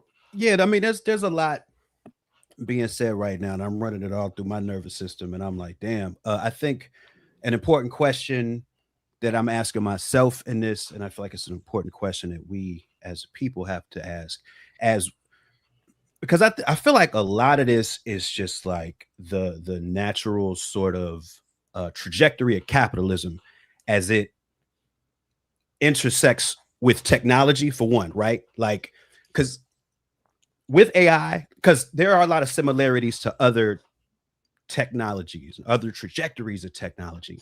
But I really feel like in this particular case, there's a real conversation to be had, not about the similarity, but the differences, right? Like, I feel like that's really where a lot of the juice is. And I think that as this technology advances, I think it's very important for all of us to have an answer to the question, okay, like, what is your line? What is too far for you? What cost is too high for this thing that capitalism is going to want to happen, whether you like it or not? Like, there's so much money being invested in this beyond even our understanding of money. It's sort of underpinning our economy right now, is businesses selling to other businesses the idea that we all want AI to help us with everything, whether it's true or not. Like, that is what's happening. And that money has already been put down. So we're only going to see more of it integrated into all of what we do. But do we have a line? Like, is there a cost that's too high? Is there an amount of water that can be poisoned that's too much? Is there an amount of theft or human replacement that's too much? And whether or not we can do anything with that answer, I'm not sure. But it reminds me of the fight that a lot of us have been fighting in hip hop for generations too, as this culture that we said was formerly a niche and very revolutionary in its spirit, even though the party was there from the beginning too. As it became more and more married to the values and ideals of capitalism, like, there were some people warning against that from the very beginning. And I remember the dichotomy and the dividing lines of like, yo, we're trying to keep some level of purity to this. We're trying to keep some level of structure and value in the culture and the community of this. Meanwhile, it was slowly selling itself out to the overall ideas of the culture that we live in. And some people had a line and some people didn't. And we kind of see where we are now. so I guess that's the question as we sit here and talk that I wrestle with. Like, you know, are we gonna have a stance on what's too far, or is this just gonna be another thing that kind of bowls over us and we have to deal with all of the destruction with no recourse? I think, and I know we dragging this. I know people are like, please get off the AI thing, but I call myself a failed revolutionary. This is kind of how revolutions work. They swing side to side like a pendulum. You push for a thing, you get it your way, you start to lose perspective on how much fight you did to get it there, and then it swings the other way. We're actually going through that right now in the government. Like, y'all remember 5 years ago where we were and how many wins we have, and now we're dealing with the pushback that's pushing it in the opposite way. I think there's nothing we could have done to stop the commercialization of rap. And it's like a process that needed to happen. It's a rebirth. It's a swinging of the pendulum. So we went one way. We created this beautiful thing. People acted how humans acted, and they got caught up in getting the money. We watched it kind of turn into a product in a way that we felt was unserious. And now I feel like we're kind of at a point where it's like people are getting tired of that, and even that feels played out. And I think hip hop is going to rear its head again in its rebellious nature and say the status quo is not going to work for us, and we're rebelling against it. So to me, I guess I look at it like it's more of like a fantasy to say, what can we do to not have to go through this? Because I think it's kind of the circle of life in a way of how power works, how movements work, how things grow from authenticity, get usurped, and force authenticity back into it. And so I guess I guess to me, I don't look at it like when can we have a line to stop it? Because to be honest, I don't think we have the power to stop it. And I know people are like, oh no, we have the power to do anything. No, you don't. This is almost like when the internet came. Like, I remember when the internet came, my mom was very anti-internet. Don't get on that internet, connecting them networks together. Don't you know how the government work? They can see everything. And that's short-sighted. I worry. Which she wasn't wrong. She wasn't but- wrong though. Wasn't I mean- wrong. There's a good movie called Enemy of the State. I'm really a She big fan wasn't of that. wrong. 1 And second see- applause. That was my movie. She wasn't wrong, and I think that's why it's like I don't get mad about people who are like who's come off anti-technological, because they're right. It's just nuance in it. AI is more than just that dolphin coming out of Ghostface Killer's arm. Yeah. AI is noticing cancers. Like, maybe also because I work in systems and I know how hard it can be to try to organize data or identify issues, and like that shit can take so long. So to have a computer where you can snap your finger and be like, oh, here goes the problem right there. Oh, this is how you solve it. To me, it does lower the playing field in a lot of ways. Just like before, you used to have to go to the library. Now you can look something up on the internet. So We just have to talk about it both ways, I think, Yeah. right? Because that compilation of data is also Palantir, right? That's Exactly. like surveilling us and Palestinians across. So it's like we just have to talk about both ends, and I think that's where Mike is maybe saying, what's the line? Like, my line is Timbaland signing an AI artist, right? You know, I want to say no, I don't want Tati that's doing this pop R&B rap hybrid with light skin and no. Take a lead. I don't want that. So now we're just whatever. But so I do think that there will have to be moments where we say, ooh, okay, no, I don't consent to that. Because right now, with the advent of it, it's, you're manufacturing consent. Like, is it okay if I just had to disable something on my Snapchat that allowed Snapchat to compile all of the content in my DMs and my videos and my selfies to produce like AI content. Now that was already pre-selected for me. Absolutely. I had to go in and disable it. And so I think it's just getting to a point where it's just like we're not talking enough about regulations and limits and things like that. But and why are we being sped up? Why are we being sped up to adapt to this? Like, well, because of that investment is why. Right. Well, I know that, but they're talking about they're not going to flip a profit until possibly 2032, and I know the economy is relying upon that. But I'm looking at this and I'm saying, this feels like how music streaming was produced to my industry, right? That it's inevitable. Pirating is taking over everything. You just need to adapt to it. And then here we are 20 something years later saying how terrible that is, and we need to boycott Spotify. I feel like we're gonna in your example that you gave, through the pendulum swinging. I feel like we're going to get to another point where it's like, maybe we shouldn't have rushed that fast because Trump wanted to compete with China in the arms race for AI. Like, I know there's a lot of factors. I'm not naive to that. They're speeding this up on purpose, but I'm looking at this and I'm like, no, you still can say something. Like, there's a California legislation right now that is at least asking for transparency on where they're combing their information from. They're at that place now. There is no button to stop this. We all should know that. There's no button to stop this. It's too late. But I do think that should not immediately put us in a place of throw up our arms and we can't do nothing at all, because that's how unethical things are done over and over again. And we have it, especially with this era of internet. A lot of these conversations, like I've covered the Timbaland conversations, and it led to apologies from him and his lawyer. So like, things can be done in this atmosphere.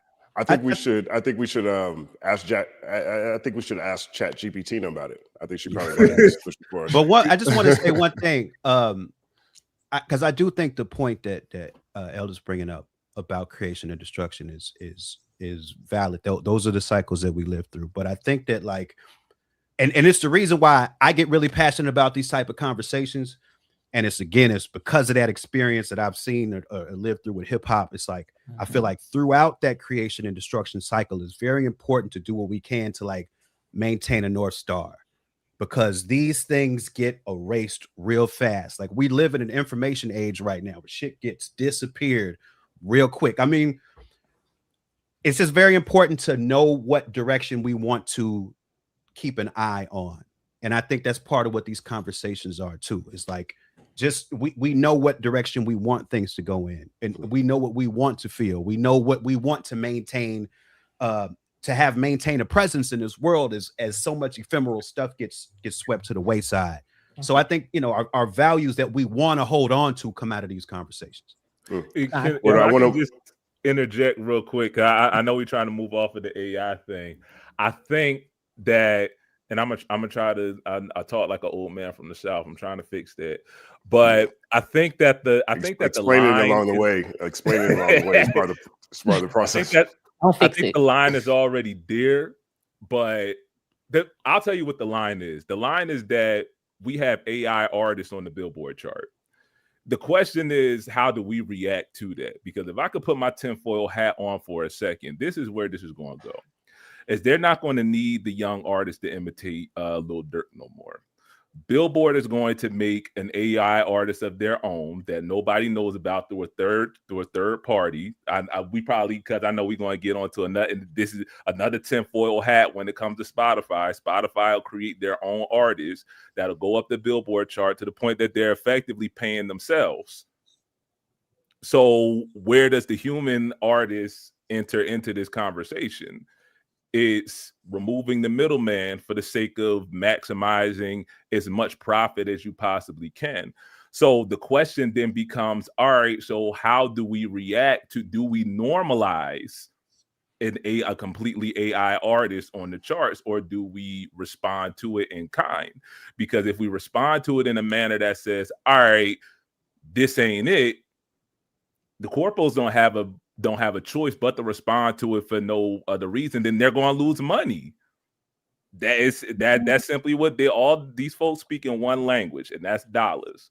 But it's on us to determine. It's on us to determine how much it'll be normalized, how much of it being integrated into, how much of it becomes just standard practice, because then you get to a point of no return where it's like, all right, the water done boiled, we in the pot now. So I feel like the line is already there. Everything has been sped up. Everything, is being microwaved so that we don't notice it, and that is all normal by tomorrow. So, and it's good that we're having this conversation now so that we can recognize that and say, all right, yeah, I don't want the light-skinned AI artist that's just grabbing grabbed some girl's face from off of Twitter and made it her own. Yeah, I ain't feeling that.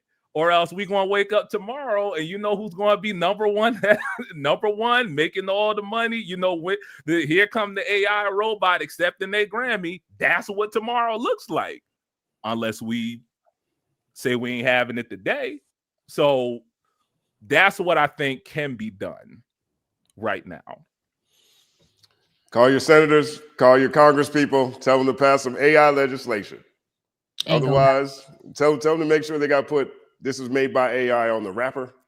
If you're looking at a thumbnail, it needs to have like the AI code on it, you know, so everybody knows it's AI, because we're at that line now.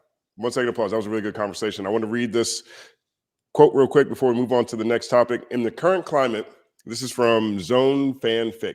In the current climate, the concern for me isn't inherently AI systems, but how unethically regulated today's unregulated AI utilizes our data to circumvent, surveil, and replace us.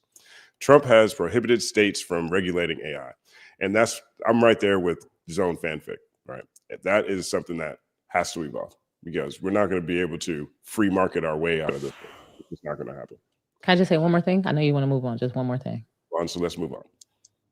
Sorry, joking. I was joking with it. I was being submissive. I'm joking. Go ahead. I think the main reason why I push back, and I know it's not a heavily accepted, or people don't like to hear that, but I think sometimes when a group of people are saying one thing, is a little brave in a way to say the opposite. I feel like I nosily have watched our communities miss out on a lot of waves because there's a level of, and I don't want to call it paranoia, because that's a little bit dismissive of true threats that we're aware of, that we're able to identify. But there seems to be this recurring issue where something new comes along. It's the gold rush time. It's the time to build. It's the time to learn from it. It's the time to creatively take advantage of the opportunity. And we're kind of shying away from it because we're told that it's coming to kill us or something like that. And my point of view is based on a lot of great ideas people have. They don't have the team or the budget to do it. You can use AI to be like 4 or 5 employees for you. So I think when I'm talking about AI, I'm talking about all of the different ways that AI have been implemented into different systems, more so than I'm talking about, because I don't like the Timbaland artist person. I feel like that's a reincarnation of Aaliyah, and then you didn't even make her Black. So I do understand what you're saying. So I guess I don't mean it in that way to be a whole artist, but I don't think I want to warn against being so alarmist about AI that you don't build that $1 million company that you can build now that you have tools at your fingertips to do tasks that usually would have cost thousands and thousands of dollars. That's really my main thing. Are we invited in those rooms? I think it's a great place to stop. We're gonna move on to the next topic. I'm sure there's a way that AI could work back in. I know AI is probably gonna work back in. There's a lot of AI. Actually, you know what? The next topic got AI in the company. I'm sure you can work it back in. So the next topic, is about streaming. It's a streaming service topic, right? So this one is a story that was really big. I don't know how it was big in our spaces, and Spotify bought WhoSampled.com, right? And I really loved your commentary on it, Open Mike Eagle, and I wanted to talk about this on this panel today. I also want to show this clip because I actually absorbed what Open Mike Eagle was saying, and I asked Ali about it in mixed by Ali about it in my conversation on the Third Verse podcast. And, I think some people are still trying to figure out where they stand with it. So let's take a look. Rather than being provided an opportunity and not knowing what to do with it. Right? That's the Spotify just bought WhoSampled. What are your thoughts on that? Okay, wait. I was a bit confused. Well, there you go. There you go. Definitely. I'm always objectively, it's crazy shifting topics like that. I'm trying to get my mind back. But I was kind of just look at it with the objective lens and kind of just understanding what might they be thinking, right? I'm crazy like that. I always think about what's the racket here? What's the play here? What's the end game? I don't know, man. I think Spotify is just making decision after decision that's killing the trust that people, I think more than ever, are leaving the platform.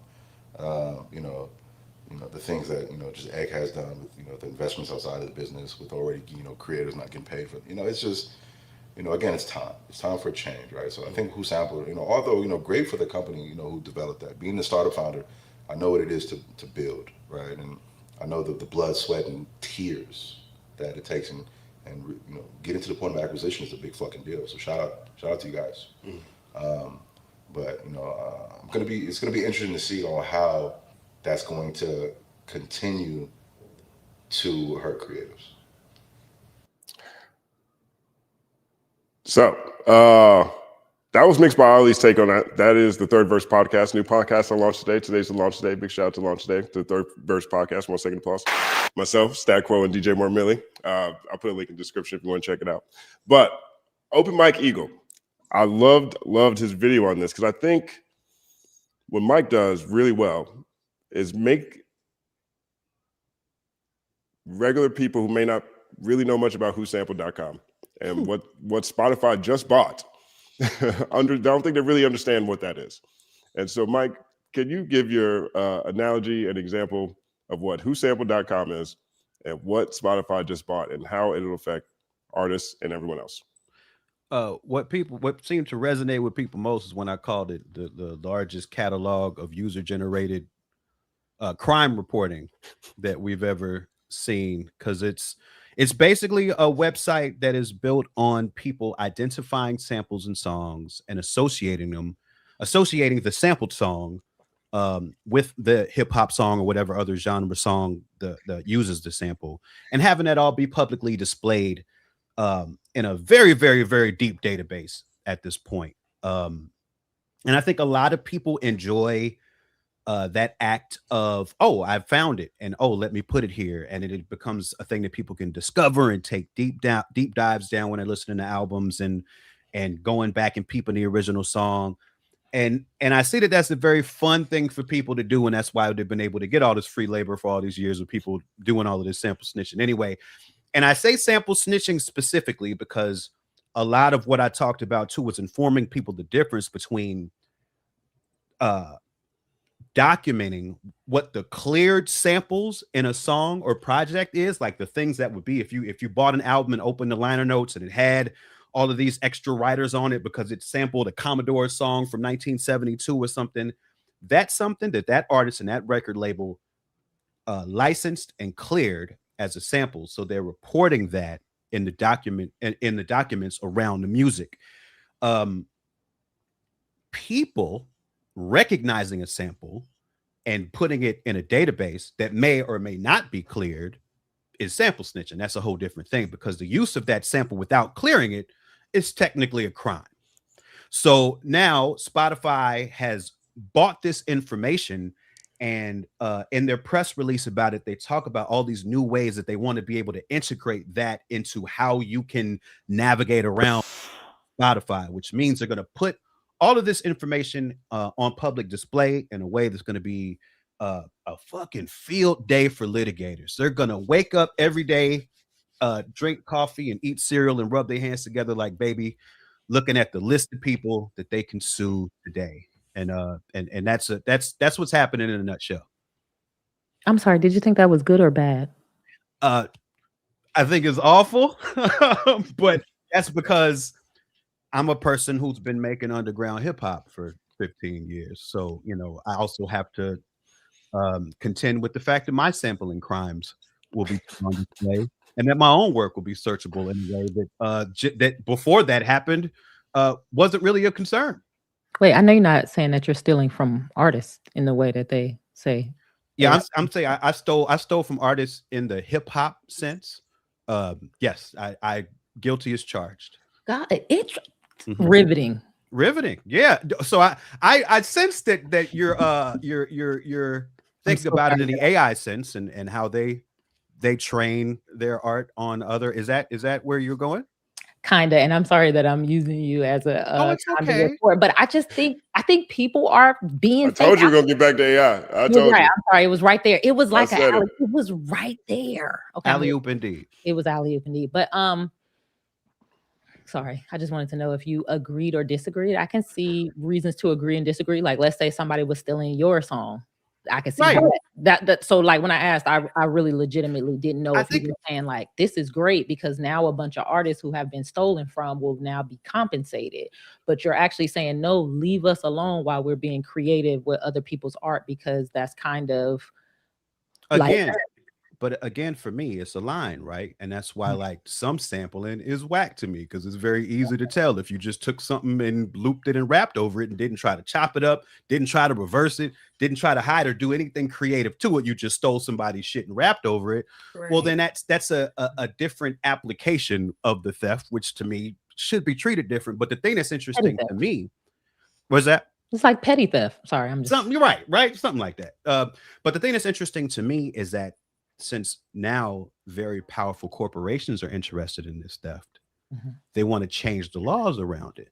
They're lobbying Congress right now to be able to say, "Oh, this theft should be okay," because we want to do it. And so it'll be interesting to see if that level of freedom trickles back down to us, because something tells me real humans and not something major corporations or algorithms. Like I think that's the thing. It's the human essence in and of itself, and the communal practice of sampling is different than Spotify, the corporation, like ripping off artists and like completely cutting them out.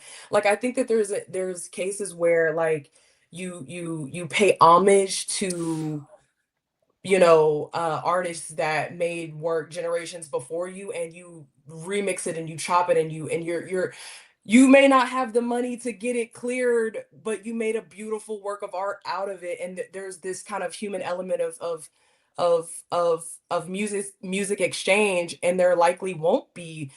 Sometimes there is litigation in those cases, but like I think it's almost kind of like a unspoken nod of like, okay, like you did your shit with my sample, potentially, versus like algorithms doing it and corporations that are investing in like AI military operations across the sea. Like I don't think those two things can be put on the same playing field, to be honest. And I don't also, well, I was just going to make the point that I also want to make the point that hip hop, we got to remember where hip hop comes from, right? Hip hop comes from the slums. Hip hop comes from the ghetto, a place where historically the people that were creating this art did not have the resources that Planeteer has, that any of these big AI companies have. So this is the reason why in the 80s, and this is a little bit of a mini tangent, this is the reason why you have LL Cool J and Run DMC them coming out with dookie chains and tracksuits. They were imitating the Dope Boys because the Dope Boys had the money in the hood. So this is a fact.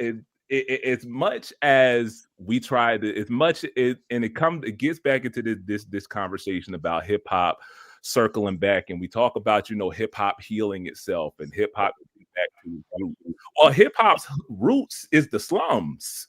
Hip hop's roots is what people do to get by, and what they did to get by was boosting boom boxes from the store down the street, or they got a loan from the neighborhood pimp or the neighborhood hustle man, or whatever the case may be. So I don't think, because again we got to talk about motive here, right? There's a big difference between when you're motivated by when you hear a hot drum fill or something on some disco track that you heard, and you say, oh, okay, let me rap over that, let me create something over that for the love of the game. And somebody who says, all right, I'm just going to take that because I have the power to do it, and you can't do nothing to me about it because I'm just going to sue you until you in the poorhouse. I think there's a big difference between being motivated by art and being motivated by profit. And these are the two different things that we're talking about, and this kind of segues into the main thing that I've been thinking about with this thing is that Spotify, this is my tinfoil hat coming on again. Spotify is trying to. So remember a couple years ago when Mr. Beast was trying to build a company town, For y'all that don't know what a company town is, basically it's when, let's say somebody found a mining deposit somewhere. This is how it worked back in the day.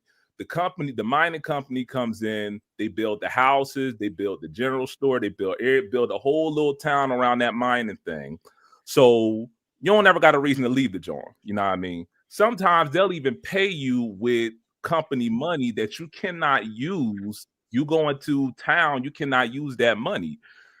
I very well, and this comes back to that whole where we draw the line conversation from earlier, is I very well see a scenario where Spotify tries to litigate human artists from having the ability to sample without going to court, all the while their AI trained artists is topping the charts using samples that they have access to with no real recompense for it, because they got the money for all of the powerful corporate lawyers and whatever the case may be. So again, it comes back to this question of what's the motivation here. Are you motivated by the creation of art, or are you motivated by the creation of profit?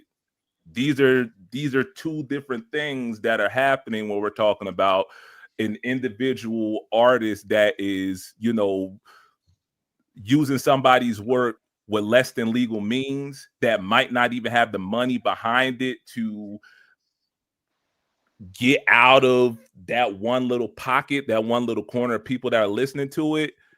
And then, UMG, who got all the money in the world, and they can push it and they can basically pay for a position on the Billboard chart. There's a big difference between the two, because there's a big difference in the potential of profits that are being made. Because even if you are that individual, you're never going to have the money behind you until you get in bed with one of those companies that puts the money behind you in order to get your art into the vicinity of people that's going to make it worth their while. Yeah, I think even without the tinfoil hat, you can just look at a corporation and not think that they're benevolent. Like maxing profit, cutting out labor, like trying to make perfect capitalism. The least amount of labor, the least amount of overhead, and the maximum amount of profit. And you're doing it on the backs of people's heart, soul, emotion, purpose, voice, likeness, for max profit. It's deeply sinister, and I think the whole them acquiring WhoSampled it, not only on the data front, I think we always have to like bring data up, because we have no data protections in this country. There's other countries that are trying to regulate the way that companies can actually take their data, but it's the wild wild west in America, so our likeness is just all over the place. But this move towards monopolies and media consolidation and just a lack of regard for antitrust law, we have so much of the means of production being owned by so few conglomerates, and it's just getting really really scary, because we're just also subscribing to it, right? Like, we don't own this music anymore. It's not physical. It's just getting to a point where it's all speculative, and like, is this AI, is this not, is this part AI, is this human, who's getting paid? It's a mess. Yeah, man, that's what I said too. It's a mess over here. I feel like we should be getting paid. It's our data.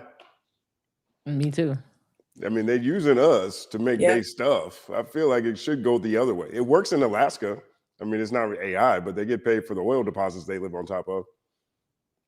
UBI, the way UBI is pitched now, I think has a lot of smoke and mirrors to it. But I think directionally, we should be getting paid. Yeah, and even like Bernie Sanders offered, he's like one of the single Congress people, which I have my issues with Bernie. I'm not like a Bernie glazer, but him talking about the robot tax. He's like one of the first like Congress people to talk about that. Like, you're gonna have to pay people for their job loss. Like, when AI comes through and like the next day you wake up and you're laid off, or your record label is like, we don't need you anymore because we have an AI artist. I still got to eat. I still got to make rent. So like, we should be getting paid in some form or fashion, I think. I know. And when, what's funny, I don't think that's going to happen.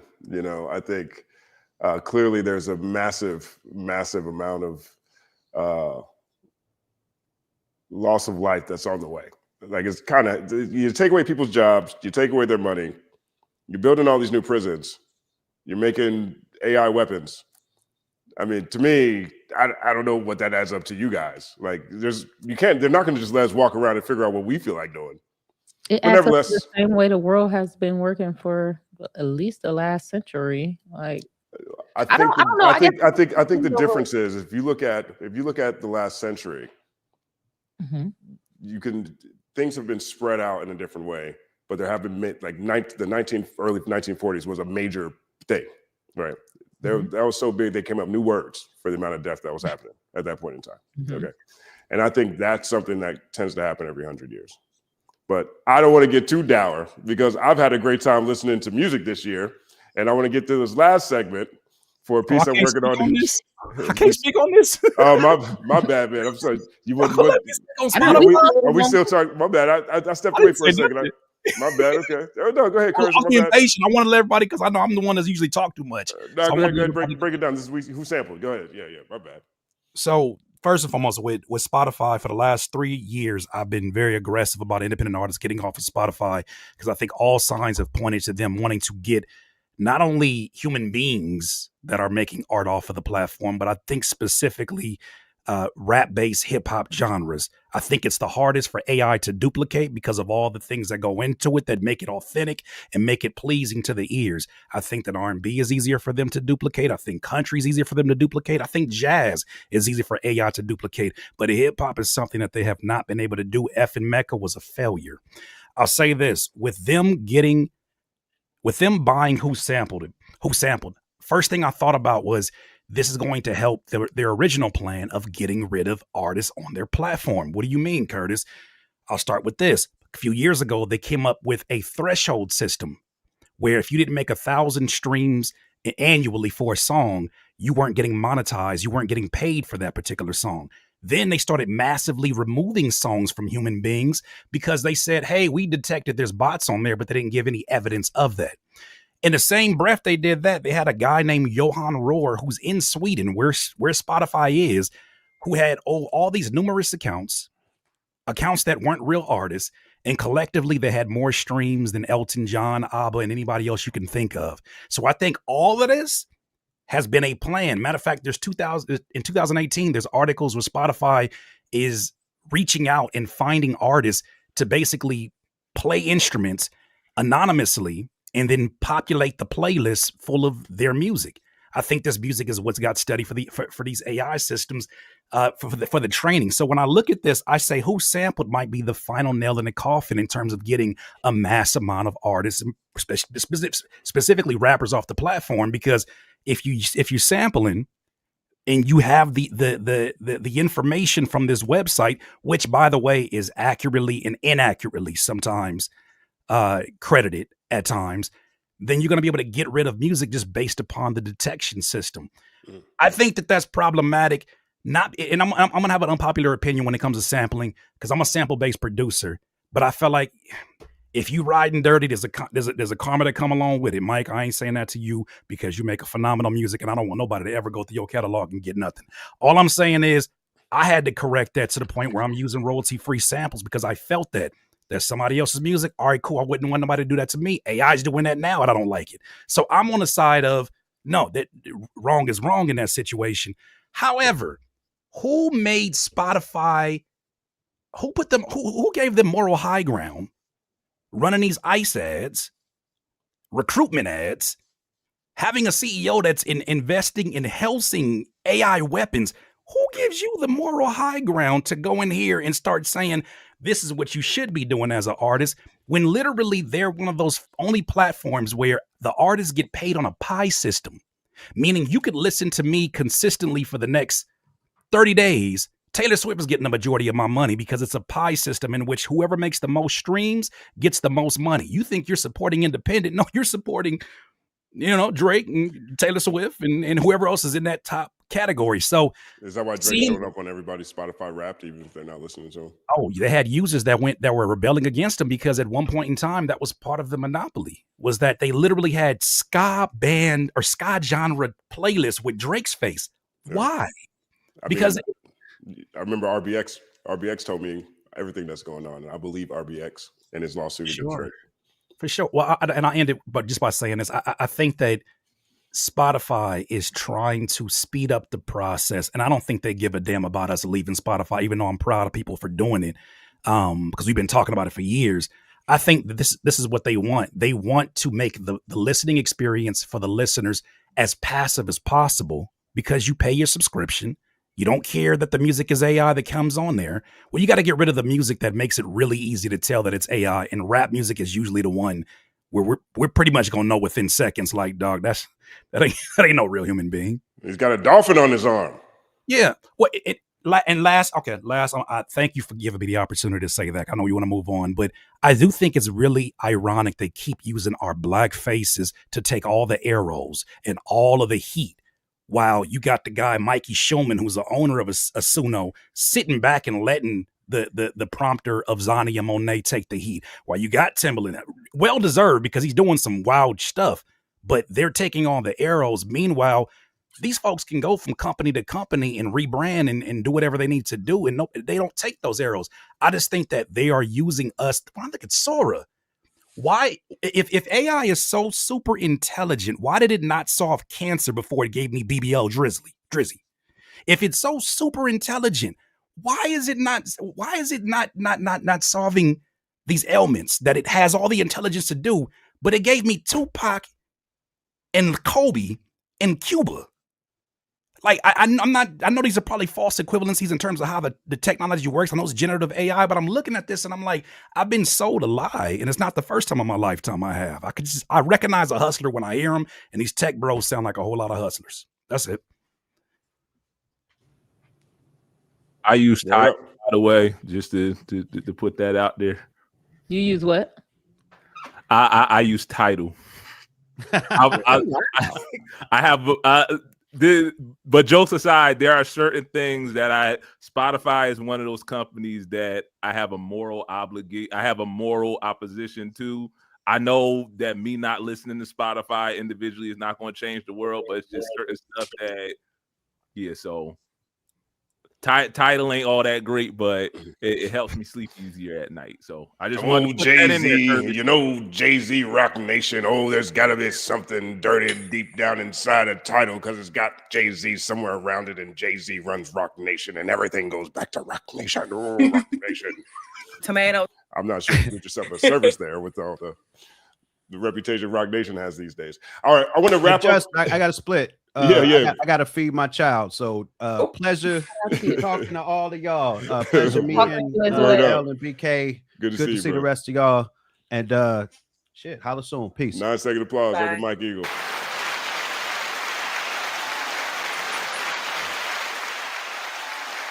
All right, I want to wrap this up. This is the last segment too. You ain't gonna let me say what I wanted to say about. I'm just messing with you. Yeah, no, you got the grace earlier. Okay, you extended that AI conversation. That was the grace. I'm totally messing with you. I'm so sorry. No, I'm joking with you too. So we have the Grammy conversation. You know, I'm someone who will lean into a Grammy conversation all the way until after the trophy is won, like the next day. As soon as they announce it, I am really, really excited about it. And this year is one of those years. Like, I think it's a banner year. It's a year that we're going to remember for a while. I think a lot of these conversations seem to be, I don't want to say about necessarily the Grammys, but just aware of the state of the industry, the state of the culture. You know, I don't know if this is I know, but I think people are looking at this as, I don't know if it's a peak or a death rattle to some people. I think maybe that's the way to say it. But there is 3 rap albums in Album of the Year, which has never happened before. I would say there's 5 hip hop albums in Album of the Year, which has never happened before. And if you look at the Album of the Year category, which I'm going to put on the screen here, which is right. I think this is it. This looks like it should be it. Yeah, so this is the Grammy Album of the Year categories. Bad Bunny, Debbie T.R. Mas Fotos, Swag, Justin Bieber, Man's Best Friend, Sabrina Carpenter, Let God Sort 'Em Out, Clips. This messed up my Apple Music replay, by the way.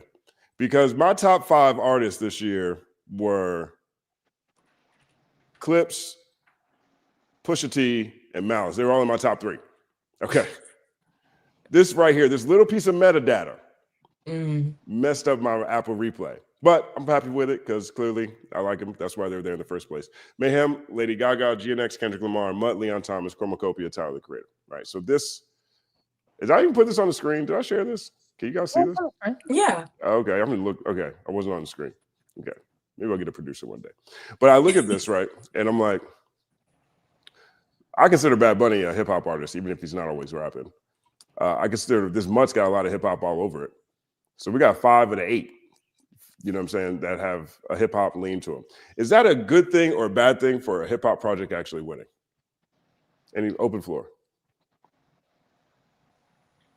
I guess it depends on how you look at it. Some people feel like the over commercialization and like the popular, kind of like what Elle was speaking about earlier, when it's super popular and when it's like when it's at its peak in terms of like mass consumer appeal, that's when it's like, oof, okay, are we in a good spot? But I will say, I mean, if we just look at maybe we'll say like the pure rap albums on here. I don't know, whatever. Maybe that's I don't know. But GNX, Chromacopia, and Let God Sort 'Em Out. These are incredibly high quality hip hop albums. Like it's not just featuring rapping, which people can kind of separate from hip hop, but these are like hip hop albums. I think I mean it. I like it. I know that Kendrick Lamar is a Grammy darling and everything like that. I'm glad that Clips got the nod, but I would love for Kendrick to take this away and for Clips to take rap album of the year. I would just love for those two to like get their moment, but yeah. I don't know if it's like good or bad. I was happy to see it, but it just depends on I think your philosophy.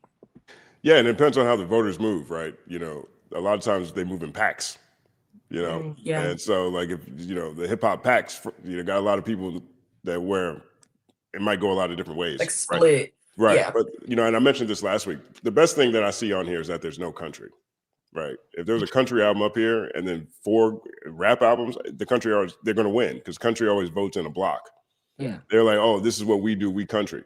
You know what I mean? So they're like SEC football of the Grammys, right? It's just them, and they get all the thing when they gang up and stuff, right? Go Tigers. Go Tigers. Bill, what do you think when you see this? So am I answering the is it good or bad that if hip hop wins album of the year? Yeah. Yeah. What do you want to answer? That's the question. Like, well, one, I think it's definitely good if hip hop wins the album of the year. It's more so, is it good that there's so much hip hop, so much rap music in this category this year? I think that the specific albums that are nominated is a good thing. Now, if it was something like the Carter 6, then all right, we having a different tomato. You know what I mean? Because when we have that conversation, talk about quote unquote real hip hop, this is what we talking about, right? Specifically GNX and Let God Sort 'Em Out. I think if I had to make a prediction, I think Let God Sort 'Em Out is going to win. Just because I feel like these things sort of move in cycles. Is that I feel like the Grammy committee fancies themselves trendsetters when in reality they're actually trend followers, but they fancy themselves and I make this argument all the time, is that the Grammys in my opinion is not so much about awarding artistry so much as it is letting the casual head know who to pay attention to. And I feel like the overarching narrative for hip hop, honestly, since Drake v. Kendrick, the overarching narrative has been hashtag real hip hop is back. And there would be no better way. I mean, even though Kendrick is sitting right there, I don't think there'll be any better way to like crown that season than to give the award to the drug dealers. Right. To give it to the drug that put out a quality album. You know what I mean? Personally, though, if I had to go off of what I have listened to the most, it would be Debbie Taras Mas Photos. I ain't even gonna hold you. It's probably not gonna win because it's not in English. But yeah, I think Clips is gonna win. If Clips wins, I won't be mad at that. I have no reason to listen to Sabrina Carpenter, no reason to listen to Justin Bieber. Look at that cover art, though. Look at Sabrina. That's what the cover art is for. Does it not entice you to listen to her album? I'm She married. put that cover out there for a kids. reason, Bill. I have 2 children. I have no reason to listen to that little girl. That is what she is to me, as a little girl. No reason to listen to her. And I definitely ain't got no reason to listen to Bieber. Honestly, I felt like Don't Tap the Glass probably didn't make the cut for the year. But again, I'm just going based off of what I listen to the most. Is I listen to Don't Tap the Glass at least like 5 times more than I listen to Chromacopia. Not to say that Chromacopia is a bad album. Chromacopia don't make me move. Don't Tap the Glass. That joint makes me move. So yeah, I think that's all that. I do like the Leon Thomas album. Fantastic. I don't think he's gonna win, but I do like the Leon Thomas album. I'm gonna say Clips is gonna win it. If I was a betting man, I'd say Clips is gonna win. I might have taken that bet if Pharrell hadn't gone outside and started giving Pusha T a Ye fat. You giving him a Kanye flashback. They went ahead and did all that stuff to get away from Ye. For Pharrell to just show up and just get on stage and just start giving Ye cliff. This is like Ye 25th. This is like Jesus Ye. This is like where it all started with Ye before things started going left. And here comes now I know Pusha T's hairline is pushing back because they're right here in the moment where they could have like a major moment. And now he's got to deal with Ye. Hey, don't be too hard on the proletariat. I mean, the multi-million-dollar proletariat. I don't even think proletariat. That's what he said. Elle, what do you think? What do you see when you see this lineup? I hope Kendrick sweeps everything, because that just would be I mean, come on, chef's kiss. That would be so beautiful. Yeah. Sweep everything. Just win every single one. I would be highly entertained. I would run to the internet to hear all of the cries from around the world. I would love it. 1 second applause. Yes, please. I hope he sweeps every single category the way that, I'm not even gonna go into it. They be hating on that man. Anyway, but I have learned a lot about the idea of splitting votes. And this does look like a situation where the votes will be split. And then it also gives me feelings of false hope. Like I've had this feeling before when all of us as a community were very excited about something and we were sure that it was either going to be this or that, and they played in our face.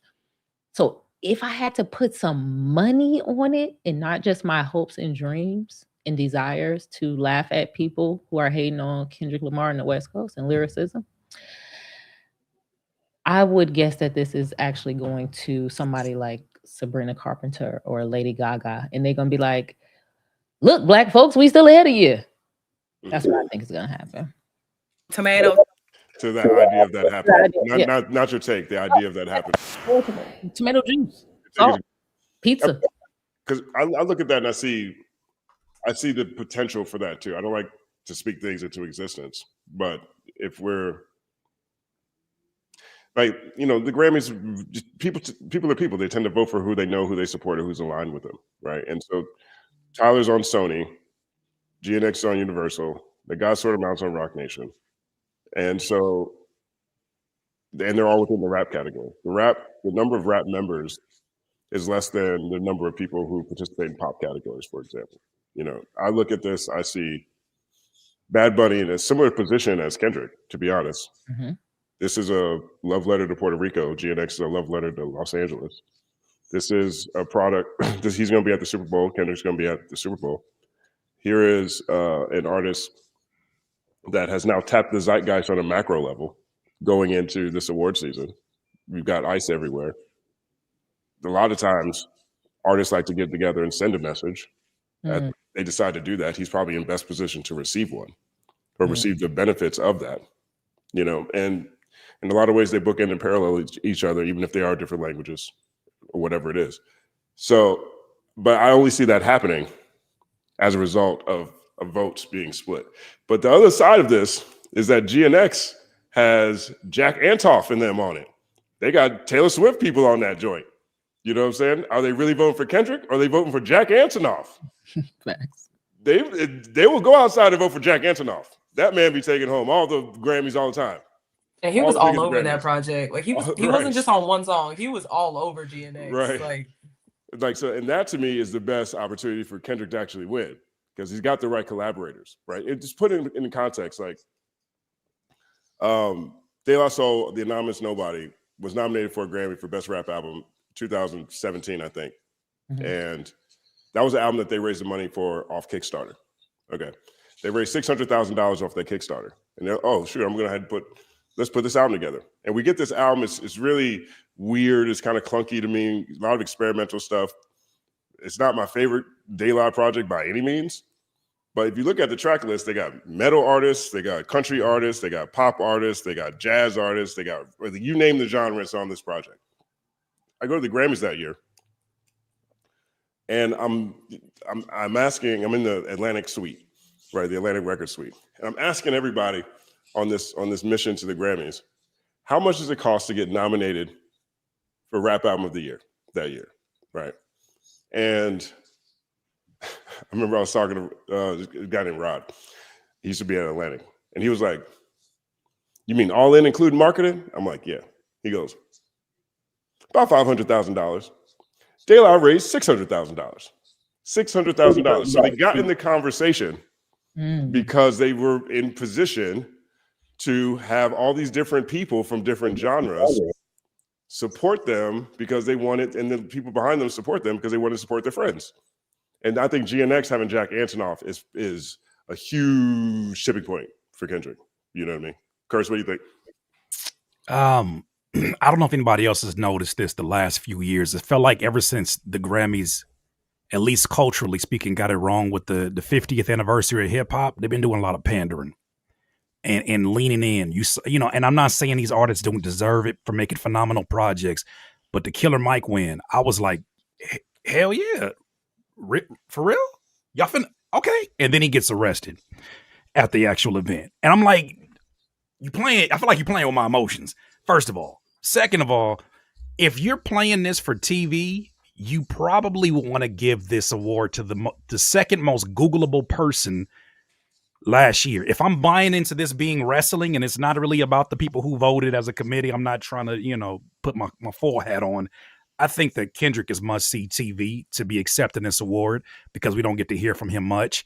I think Bad Bunny is also great TV, especially like you said earlier about the points about the emphasis on ice and all the things the terrible things that they've been doing. And then a week after the Super Bowl, depending on that, if this is about that, I really see that coming down to them. But I'm going to tell you this, as somebody who was a huge fan and excited about that Clips album, I revisited GNX and Justin, we did a live listening on my channel with GNX, and I was at a point in life where I wasn't able to appreciate that album quite the same way.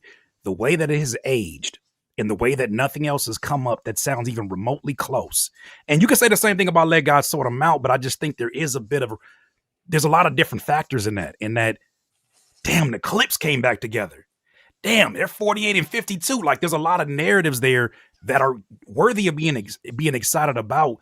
But if you're talking about getting it right 20 years from now and looking back and saying which one won album of the year, I don't see no way in the hell GNX doesn't sweep. Now I do see Let God Sort 'Em Out winning for the individual category for The Birds Don't Sing. That just makes so much sense to me. They are at the Vatican. The video was phenomenal. Like there's so many things around it, the storyline, and they get their Grammy, right? But listen to GNX again and just think about what this is for this point of his career after one of the biggest rap battles of all time. There's no way in hell he does not walk out of there and sweep that, or we're not watching the Grammys next year. Yeah, I mean that almost happened with Good Kid, Mad City. Let's hope they don't pull Macklemore. They had Macklemore apologize. Well, my bad. Yeah, let's hope they don't throw Macklemore. Do you guys think if Bad Bunny wins, would you still call that a Macklemore? No. Not Bad Bunny. I don't think so either. Yeah. See, yeah, I wouldn't do that. I wouldn't do we all that. agree. Not like that. Like that if Bad Swag Bunny got album. it. If Swag got it, maybe that'd be a Macklemore. Yeah. First of all, all, why are we calling this album Swag in 2025? And why is he taking Mr. Morale pictures? Mr. Morale in the Big Stepper type pictures. You see that? You see the rollout on that? See, that's how impactful this Kendrick cycle been. Ever since N95, it's been all Kendrick. That's my shit. Take off the food. Can I say this about Bad Bunny's album real quick? At all. But because I know a lot of folk probably didn't listen to it because it's not in English. That's part of the reason why I love it. Like Justin was saying, this is the best way that I can describe it, is that it is To Pimp a Butterfly for Latinos, specifically Boricuas. That is what that album is. So now hearing y'all talk about it, I have no clue who's going to win. It's right, right? Because it's so many storylines. You got the ICE storyline with Bad Bunny. You got that's a great storyline too. You got the return of the old heads in hip hop with Clips. You got Sabrina Carpenter and whatever she's doing.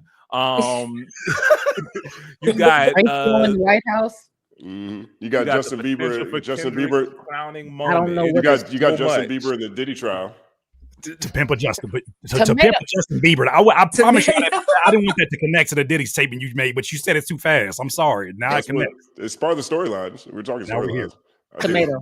Probably at least there is no Justin Bieber storyline. Everybody, let's just admit that there is no storyline.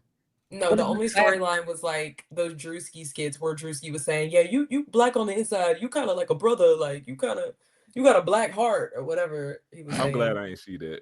I'm glad I missed that. Yeah, I let that one slide. He had like 3 skits on the album. It was crazy. It's on the album. On the album as interludes, where he's like, Justin, fully just doing his whole bit. It's on an album called Swag. Surprise drop, Family Man. You know what I mean? You know what? AI would never. AI would never. What'd you say? I said AI would never. That's so funny. That's all the question I had. That were the topics for discussion for this episode. Is there anything you guys want to say to the audience, or anything you guys want to talk about? I'm gonna get into super chats after this. You're all more than welcome to stay. You're not forced to. Either way you want to look at it. I don't want to say anything to re-trigger an AI talk. Please. Yeah, you do. Yeah, you do. Yeah, you do. You want to talk about AI? You want to No, talk I really don't. That voice in your shoulder says, "Chat GPT it up. Let's go." What's crazy is I never would have thought we were going to talk about that. I just have this thing where it's like, if you think something, I feel like I should be able to say it, or else I'm scary. So it's like I'm just gonna have to say it. I didn't thought it would have went, that far. Can I just correct? It was it was interesting to me.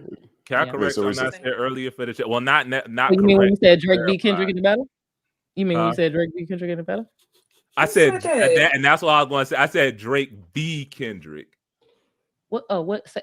Oh, is V versus versus. Kendrick. Oh, V. You didn't say Drake V. Okay. Oh, I got you. Yeah, no. So because I already have this reputation as a Kendrick hater, even though I've made like 4 or 5 videos now saying that he's at worst my second favorite rapper. I can't stand. That's because you're trying to clean it up. That's why you try to clean it up now. You see what happened to your man, and you try to still have some audience. People care about your opinions. You gotta clean it up, Joe. Why I gotta be at worst? Why we start with that kind of terminology? Why I gotta be at worst? Like black man gotta be worse. You feel me? Like, what's up with that? I speak in wrestlese. I speak in combat sports. It's hilarious. Open for the panel right here. If Kendrick won, what would it mean for music and culture? What do you mean? They still getting rid of us. Yeah, I was gonna say Right. it's just Right. it's one of those things where it's like you know, how far does like representation politics get us, or symbolic, you know, symbology within politics or whatever. It's almost like this where it is, I think it's still incredibly valuable for, you know, kids in my generation, young people in my generation, and even in Gen Alpha to like see that a project like that that features fun, but also like, you know, fun in a TV off, but also like depth with like reincarnated. Like I think it's important for like the youth to see that a really succinct, sharp project can win accolades like that. And like, you know, whenever he won for anyway, when he was like got the Grammys last year, where he was like just respect the art form. Yeah. Like I think I love that thesis, you know, and a project like that winning, but it's like, yeah, they still pulling the okie doke. So I don't know. I say I'm glad that if continuing on what you said, I think that's a brilliant point. Is that the example that it sets, right? That you can't enjoy this level of quality, this level of success, unless you dedicate yourself to a craft. Right now, obviously, that's getting disrupted with these AI conversations. I'm out of it. I'm not going to talk about it no more. Thank you. But I will say, I got you. But I will say, I think it's dope. Also, the statement when Kendrick said, "This is not for lyricists. I swear, it's not the sentiments." Because I, like many others, was like, "Oh man, lyricism is back. We finna get all kind of bars." We said that as if there weren't things that needed to evolve or change during the era when we were bombarded with artists that were lyricists. I'm of the thinking, and this may be a controversial point, it is going to be, that spiritual, lyrical, miracle rappers can be mumble rappers too. They're just mumbling in more syllables. I think that they go to beat, they hold on, hear me out. I think they choose golden age hip hop beats and they hide behind them through abstract placements of words, and they're copying things and forms of things. I'm saying this as an artist and lyricist myself. I've seen people do it. Because you ask them about their lines and they say, you thinking too deep. Lyricists don't ever say you thinking too deep. This is where we exist in this space. I'm looking at this and I'm like, mumble rappers exist in there too, and all of that shit wasn't good. There's some shit that is objectively bad that just happens to sound like a continuation of a rhyming dictionary. So I think the evolution needs to happen where these artists, these lyricists also are developing themselves as a writer, as a songwriter. And I think Kendrick set up a new blueprint for how do I do that as a lyricist, and how do I make songs like a Peekaboo, like a Hey Now, Say Now, like a TV Off. Like, how do I do that without compromising the integrity of my art and not doing what they said a generation before, which is dumb it down? And I think he pulled that off brilliantly. There's a lot of references I'm listening to that I'm like, how did you squeeze that in Reincarnated? How did you squeeze that in TV Off? And he's still literally getting off. So I think that evolution needs to happen. And I think that I'm looking at artists, like you said, the Chris Patricks. I'm looking at, I talked to another one the other day, Ricochet, that are, to me, the next generation of taking the lessons of lyricism, but also incorporating what this last era that was a lot of bad shit. It's a lot of good shit in terms of rappers are learning how to craft songs melodically that can, get to other audiences and demographics. But that's, I think there's pros and cons of it. Definitely. We got Sorceress says, Justin really thought he was going to get away from the AI topic. I did. I thought we were on the way out. This is so funny because I thought that too, but just you had a great originally, segue not just in this conversation, but I was like, I've been wondering, because you've taken it in not even neutral in a bad way, but just like, this is what is happening and this is the merger and this is like speaking more objectively about it. So I always wondered, what were your inner sentiments about Ask him what his favorite ask him what his favorite song was during the battle. Oh, I know that answer. So, but it's good. It's a great song. I didn't fully disagree with the take. Oh no, not you too. Not you too. For me, certain things are universal, right? It's like what Loaded Luck said. Grown man bars is something you got to deal with. AI is grown man bars in this metaphor. Tailor-made is not something I got to deal with. That is a virus that I never asked for. Hey, well, that's still in the same cipher. So, maybe you could get past that one. But I don't know if you get past whatever StreamYard is doing right now. So, wait. Justin, when was the last time you walked out your house and heard Tailor-Made? I'm gonna do that. I don't think that's ever happened, actually. I don't think I've ever heard that. That's my favorite one. It's the best one. I actually do have up to the time that it came out, or it's the best track. It's the best track Drake released. I'm not saying it's the best in the battle. No one's saying that. Okay. I'm saying if I look at what Drake put out, that's the best thing he put out. Yeah. Maybe we could disagree. It's fine, but it's an imaginative Drake track. I don't have examples of Drake rapping like other people. Drake just raps like himself. This is the first time I ever heard a Drake song, and I heard 3 different people. I'm over here. I'm like, oh shoot, that's Pac might actually bring up the House of Blues. Oh shoot, that's Snoop. Snoop brings up the house, and then Drake. There's 3 different people. I've never heard that from. I've never even heard an attempt. You know what I'm saying? It's interesting to hear somebody say they never heard Drake rap like other people. No, rap from the perspective of other people. Oh, like he's someone else in his raps. Oh, God. Yeah. You know what I'm saying? Like he is I went through this. This happened to me. That's why I feel this way. And you should care and buy my music because it's me. And this one, he was Pac and Snoop, poorly made versions of Pac and Snoop, but it was Pac and Snoop. It took me outside of my paradigm with Drake. I think he should do that more often. I agree. He should do a song where he raps like other characters on Degrassi or some shit. I do have BBL Drizzy on cassette. I do need to let that. So I was able to get a cassette of That's crazy. You got a cassette. You got the first AI cassette in the world. Ever? So basically, I was able. That's crazy. There's a record shop somewhere that sold. It's called like the Bloody Battle or something, and it has every single release. Oh yeah, they got that in the record store near me. Track, in there. Even the side ones, like even the 7-minute drill is on there, and very a lot of freestyles on there. Yeah. And BBL Drizzy. So AI, that's a really interesting kind of paradigm, like hyper digital AI and analog, right? Yeah, on tape. That's actually dope. Man, 1 second applause. I'll rock with that. All right. Shout out to the membership. I'm gonna duck out. I just want to say thank you so much for having me tonight. Hey, Curtis, you had Curtis, you had this one right here. Thanks, Curtis. Next time, Curtis, we're going to argue about all those lyricism shots you sent at the end. I thought that's fine. No, I'm here for it. All you to do was to stand down, and I did. But you know why though? I say it because I love lyricism so much that when somebody comes into the cipher and it's like, stop that shit. That's not what this is. It's almost like when somebody try to colonize something and then they all of a sudden start saying like, oh yeah, I know about that. No, you don't know about that. And they come into they think they're doing the thing. They don't realize it missing the nuance. That's all I meant. So Curtis King, 9 second applause. Much love.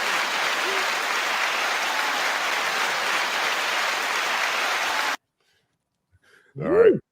Can we go back? Cause I actually gotta tap out myself. Can I just make a go back to that what was the question? What would it do for the culture if Kendrick won the Grammy? That was the question. Yeah. To be honest, I don't know if it does anything. Honestly.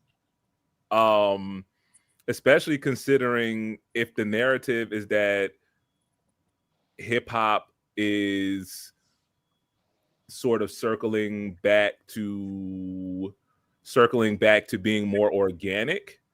I don't know how much, what's effectively, pardon my phrasing here, but effectively an industry circle jerk.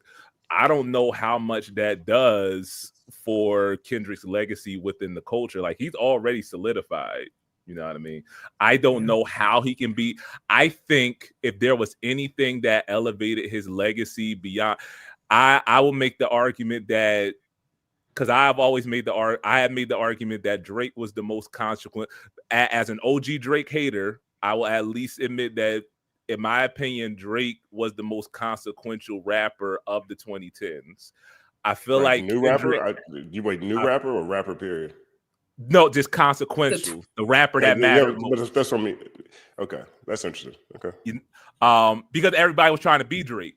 They were trying to be Drake, Future, or Young Thug. I just feel like Ye was so consequential in a whole nother way, you know. Yeah. Like I just be thinking about that bug and I just kind of like unconsciously forget about Ye for some odd reason. I just kind of unconsciously just disqualify him from everything. One second applause. I feel like Kendrick kind of solidified himself. Now we're halfway through the decade, but I think that at least for the first half of the decade, between Mr. Morale and what he did to Drizzy, I think it was already solidified with Not Like Us that Kendrick was at least the most consequential rapper of the first half of this decade. I don't know how that's going to shake out by the end of it. So I say I don't know what a Grammy win does. I think that I doubt that a Grammy win does anything for his legacy. I would like to offer this. One thing that it definitely does for his legacy is he officially becomes the first rapper who wasn't singing half the time to win Grammy Album of the Year. And that's a distinction from at least even Lauryn Hill and Outkast. And that puts him in a different kind of light, even amongst his peers. Away from the fact that he's probably going to have the most Grammys here, either this year or the next time he drops. But we haven't seen an MC put out a rap album and get that trophy. And so I think that is, he's at the point where it's like, what they call it, the summer separation. Isn't that what Pusha T said? No, he said search for the summer. Summer separation, either way, season of separation for Kendrick. It's really he's at the point where it's really just him versus him. And it becomes official with that because everyone else had to sing half the time. And he had Dea Barrera. Touche. Give him the opportunity to officially not be the underdog.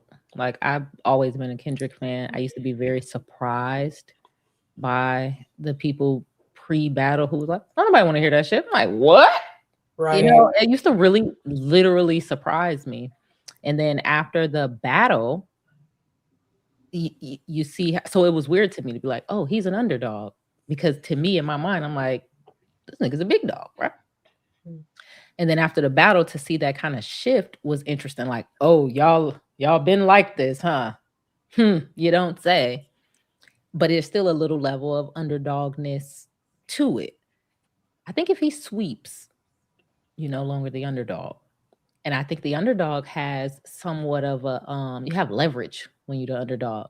So then it's like, well, what do you do not as the underdog? I think that would be a very interesting next chapter to see. Like, what do you do as big man on campus now? And so I would be interested to see that. Yeah, I was saying that too. Sign off. 9 second applause. Bye. Williams. Nice to meet you. Nice to meet you. Word up. All right. All right. Now it's just you and the ladies. Let's go. All right. Let's see what we got here. We got, how important is 21 Savage album for him? Oh, I don't mean to be disrespectful. I'm so off 21 Savage. Like, and this is coming from like I liked the 2016 class of like Yachty, Uzi, Kodak, 21, Denzel Curry. Like, I was there for that, and the Savage mixtapes and all that stuff. I feel like he from Her Loss was the last interesting thing that 21 Savage did for me. And now, especially his feature on like Summer Walker's album, I'm like, oh, this is just regurgitated Drake. I thought Lotto sounded like that in her last project and also on Summer Walker's album too. I get getting inspiration from like a collaborator, but it just feels like they kind of absorbed in some way. So I don't care. Yeah. Sorry. I can't wait to hear it. I think 21 is maybe my last super street artist that actually can get me excited. Okay. And I guess by street, I mean like, kind of ignorant street, like, you know, because sometimes people do this thing where they talk about street or hood and they only act like it's certain characters, and I always bring up this idea like it's a lot of characters in the hood. So I don't want to say it like other people are inauthentic, but he is kind of like my last favorite. Like when I want to express that mode of I'll kill everybody in here artistically. Yeah. It's 21 for me. So I'm excited. I was excited when he announced it. And I can't wait to hear it. I mean, but you know, if it's trash, it's gonna be trash. But I just don't think it's gonna be. I think he's been doing a pretty good job of consistently hitting above average on some of these kind of old adages. You know, it kind of gets old after a while. Some of this same thing. Oh, you better watch your mouth, or you going. You know, it get kind of old. Like, okay, but I've consistently been kind of doing better than average, above average with it. So I'm excited to hear it. Actually, I think it's extremely important for 21. You know what I mean? And more than just 21. I think with the way Young Thug underperformed out here, you know what I'm saying? Like this conversation about a shift is, if it's everything that it seems to feel like, and it's moving in a direction that a number of people are pointing out, then it is shifting away from 21 Savage. It is shifting away from things, from that whole sound. We have yet to see who has recovered from the third verse of Not Like Us. And even away from Not Like Us, just globally speaking, right? There's certain sounds that you just don't hear in the public sphere the same way. You know what I mean? And then not to say that that's a part of it. That's definitely regional. You definitely hear it crazy over there. But like, what does that look like when that's not the hot thing in hip hop anymore? That's something we haven't seen. Yeah, and I agree with that. But I think Young Boy for me is picking up that mantle. I know I'm from Louisiana, and so like even when he was still making like YouTube videos in his backyard, like we were in college, we were listening to that. But I feel like his last project plus the Trump pardon plus the Massa tour, and the clip at which he is, you know, generating, I mean, he is a street rapper that is very much still in, which kind of complicates things, like his actual gang ties in with that's why I'm just kind of like in a leech hop, but just like stop. I don't think that the question is street rap going away. I'm talking about Atlanta. We haven't seen this region hasn't been hitting the way Wakanda used to hit. That's true. And so I'm curious to see what it does from that. As far as quality, I think it's gonna be fine. You know what I'm saying? 21 Savage, regardless of anybody's opinion on him for one reason or another, he has been consistent. And he also does a good job of like slipping in broader perspective. It's not just like straight ignorance for the sake of straight ignorance. You know what I'm saying? Like you could tell, you know, he's fully aware. You hear some consciousness coming through his raps. I think he's gonna be fine over there.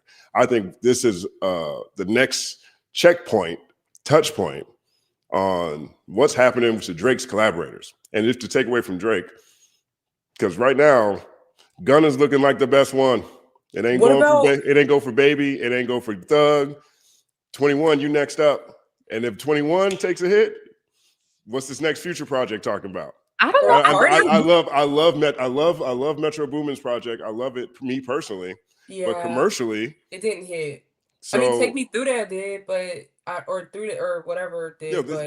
Yeah, Take Me Through There. That song is doing well. But like, that's what I'm looking at when I'm looking at this. I'm not rooting one way or the other. I love these. Actually, I really like all these artists except for Thug. I'm just not the biggest fan of Thug. He's got some hits, but I'm just not the biggest fan of him. I'll be straight up.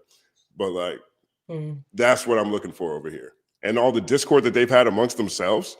I mean, did we forget that there was a whole summer of Thugs talking junk about all his friends? Like that whole everything over there has been fractured in a way I haven't seen before. So I'm curious what this looks like, you know? And I think this is really important because I think it's going to give us a better taste of what's really happening in Atlanta right now. I'm kind of just excited for that not to be the metric anymore, I think. Because sales. First week sales, things like that. I'm kind of excited because I think that is part of the change too. When you talk about the change, it's like I do. I just think that artists that made their brand talking about sales are now compromised. No, and that's where I'm coming from. I'm not saying his project could be amazing, but this is the We Sell Records brand over here. Fair. That's what I'm saying.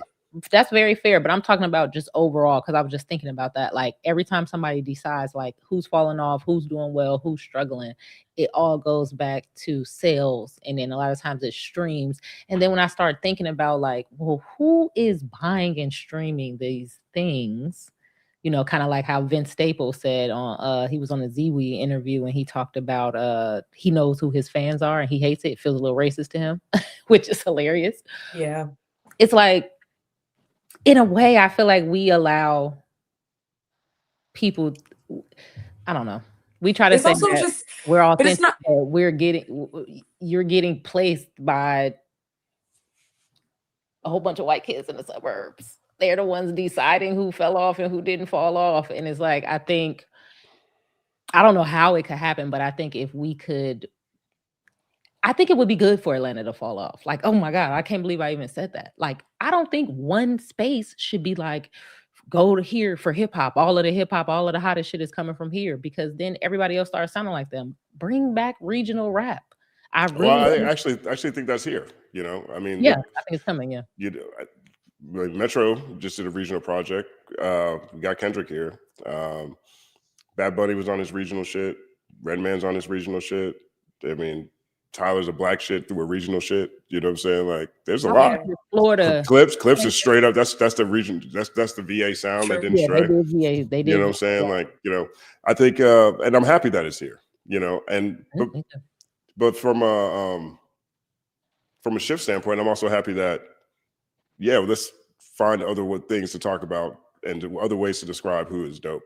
You know what I'm saying? I'm excited for that aspect to be more pronounced. Let me move on to the next one.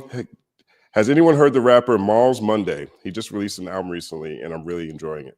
I will probably buy it soon. Are you guys familiar? We got something new to check out. Shout out to Malls Monday. 1 second, pause.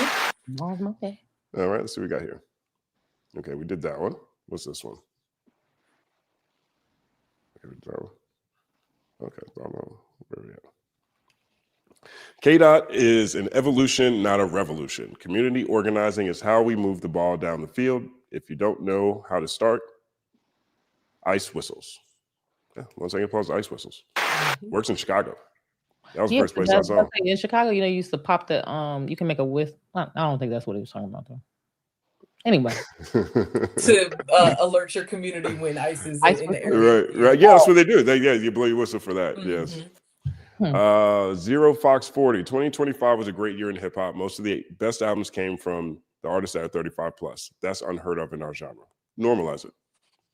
Do we want to normalize 35 plus artists making the best music? No. And I also think Lil Bill kind of brought this up of like, yes, it is really, I think it's awesome that like this year artists showed us that you don't have to have an expiration date on when you're putting out good quality work. I think that's important. But also like the Mavis, the Mikes, the Earls, the El Custos, like there are young How old is Earl? Earl seems like he's 35. Earl, how old is Earl? Yeah, is he? He feels 35 to me. Is he older? He feels 32 to me. Let's see, Earl Sweatshirt age. How old is he? Oh, he's 31. Wow. I thought he was like 34. Okay. Well, at least He's over 30. So younger than 30, right? 30, younger than 35. There are still some young that are like, because I'm in like older Gen Z. I'm like closest to like the youngest millennial. Like I'm not fully like I remember the floppy disk and like dial up and stuff. Okay. There's some of us that are still like making good stuff too. That I feel like you gotta like there has to be that intergenerational exchange, not just like fuck the old shit or fuck the new shit. Right. So you got anything for that, El? I like old niggas in rap. I'm sorry, I was just reading a comment that says I get fiscally responsible conservative from El Janelle. You got it wrong, buddy. Anyway. She said she's a recovering revolutionary. I'm anti-capitalist. I just have to blend in because nobody wants to fight the government. So shock of your life, the Glock, not the mic. Anyway, I think that the older rappers are fire. I think it proved that there is no age limit on hip hop, which is fire. Even though it's weird that we have to prove that because every other genre, people be old, falling off the stage. Still, it's our first time getting there. You know, we're just not getting there. We just got this old. Yeah, we just got this old as a genre. Right. We ain't never been there before. We didn't want to see no 50-year-olds coming down to rap with us. That's what we didn't want. We didn't want Jay Leno kicking bars on the Tonight Show. We just didn't have no 50-year-olds. That's the thing. So I think that's kind of fire. And this is also why I think it's fire, because it's interesting to go back to the pendulum. I know I struggle to say it. I got a Midwest accent. I don't know what to tell you. If you think about it, it took about 20, 25 years for it to shift back. So the people who do know kind of like how it started, what it felt like, what it meant, they are the old ones now. So it's kind of interesting that it's almost like this family cycle of like, this is what it was like when we created it. This is what it was beautiful. This is how it was beautiful. This is what it felt like. And so I like the idea of the old niggas being at the forefront of it being kind of restructured. It's almost like y'all built this house with stone and it got tore down, and now it's like you standing there with bricks now and saying the bathroom was over here, the kitchen was over here, but this time we're gonna have a walk-in closet, but put it over here where the old closet was, where I used to hide my guns at, or whatever. So I think that's kind of fire to old people. I also want to shout out Chill from First and 15th. One second, applause. Chill from First and 15th. He just released a project, Chill Spotlight. And it's something really dope about that older person curation, because there's a certain taste level that I think got a little bit, again, diluted with this internet rush. You know, it's like a micro attention market. So it has to be like super catchy or something to come on, versus before how we heard songs. We heard it so many times that we started to be able to pick up the beauty and the nuances in it and all of that. So I like the idea of the older people having, impact in the game, but I don't think it should be limited, like only old niggas, only young niggas. I don't think it should be limited like that, right. But it should be like everybody's allowed, and then the cream rise to the top. Yeah, and I don't want young people, anybody down there worried about first discovering a quarter zip. I don't want y'all to think y'all the same as us. Okay. We didn't have old rappers. Rap wasn't old enough to have old rappers. Yeah. Okay. Y'all learned rap from us. So, and we're not going away because you discovered a quarter zip. Okay. There does have to be that exchange, though. No, 100%. I'm with that. I'm with the exchange. Yeah. But it's different when you're telling people who experience the same thing as you that you're not wanted in the thing that they learned from you. That's different than that's different than, Bill Cosby want to kick bars and come hang out with. No, that's different. Right. It's a different perspective. So when they were saying rap is a young man's game, they were saying that because there was no such thing as old rappers. As really. Old men, right? There wasn't old men doing it. You know what I mean? Now there are, so it's a different thing, and I think that exchange goes both ways, because we have to take off our cool. We have to take off our judgment. We have to start looking down and saying, "Oh, this is whack," because it's not what we're doing. Right? It goes. The sound is going to change. The region is going to change. The style is going to change. That's going to happen. Whatever. But we can't look at each other as the enemy because we feel like you're going to take our spot. It's not. That's counterproductive for the whole thing. All right. Let's see what this says. Today, the creator of the Poetic Justice Theory reacted to the Company Man's video and said that Ali never said that Kendrick Lamar didn't write Drake's part. He said Kendrick sent in his verse. So if we're extending the thought to Kendrick on the side was saying, "Here, Drake, I'm gonna sneak you this verse real quick. Here are the lyrics or whatever," to come back around. I'll just wait and see what Kendrick got to say about it. But I just talked to the man. I even talked to him after the conversation. After people do interviews, you linger and you go into more detail and breadth about things. So I'm very confident in my understanding of what Ali meant, even if it didn't come across that way in my video.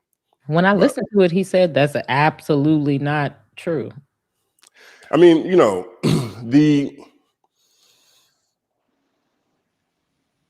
I haven't seen Anthony's reaction video yet. I saw it came out, and Anthony and Desiree, man, I know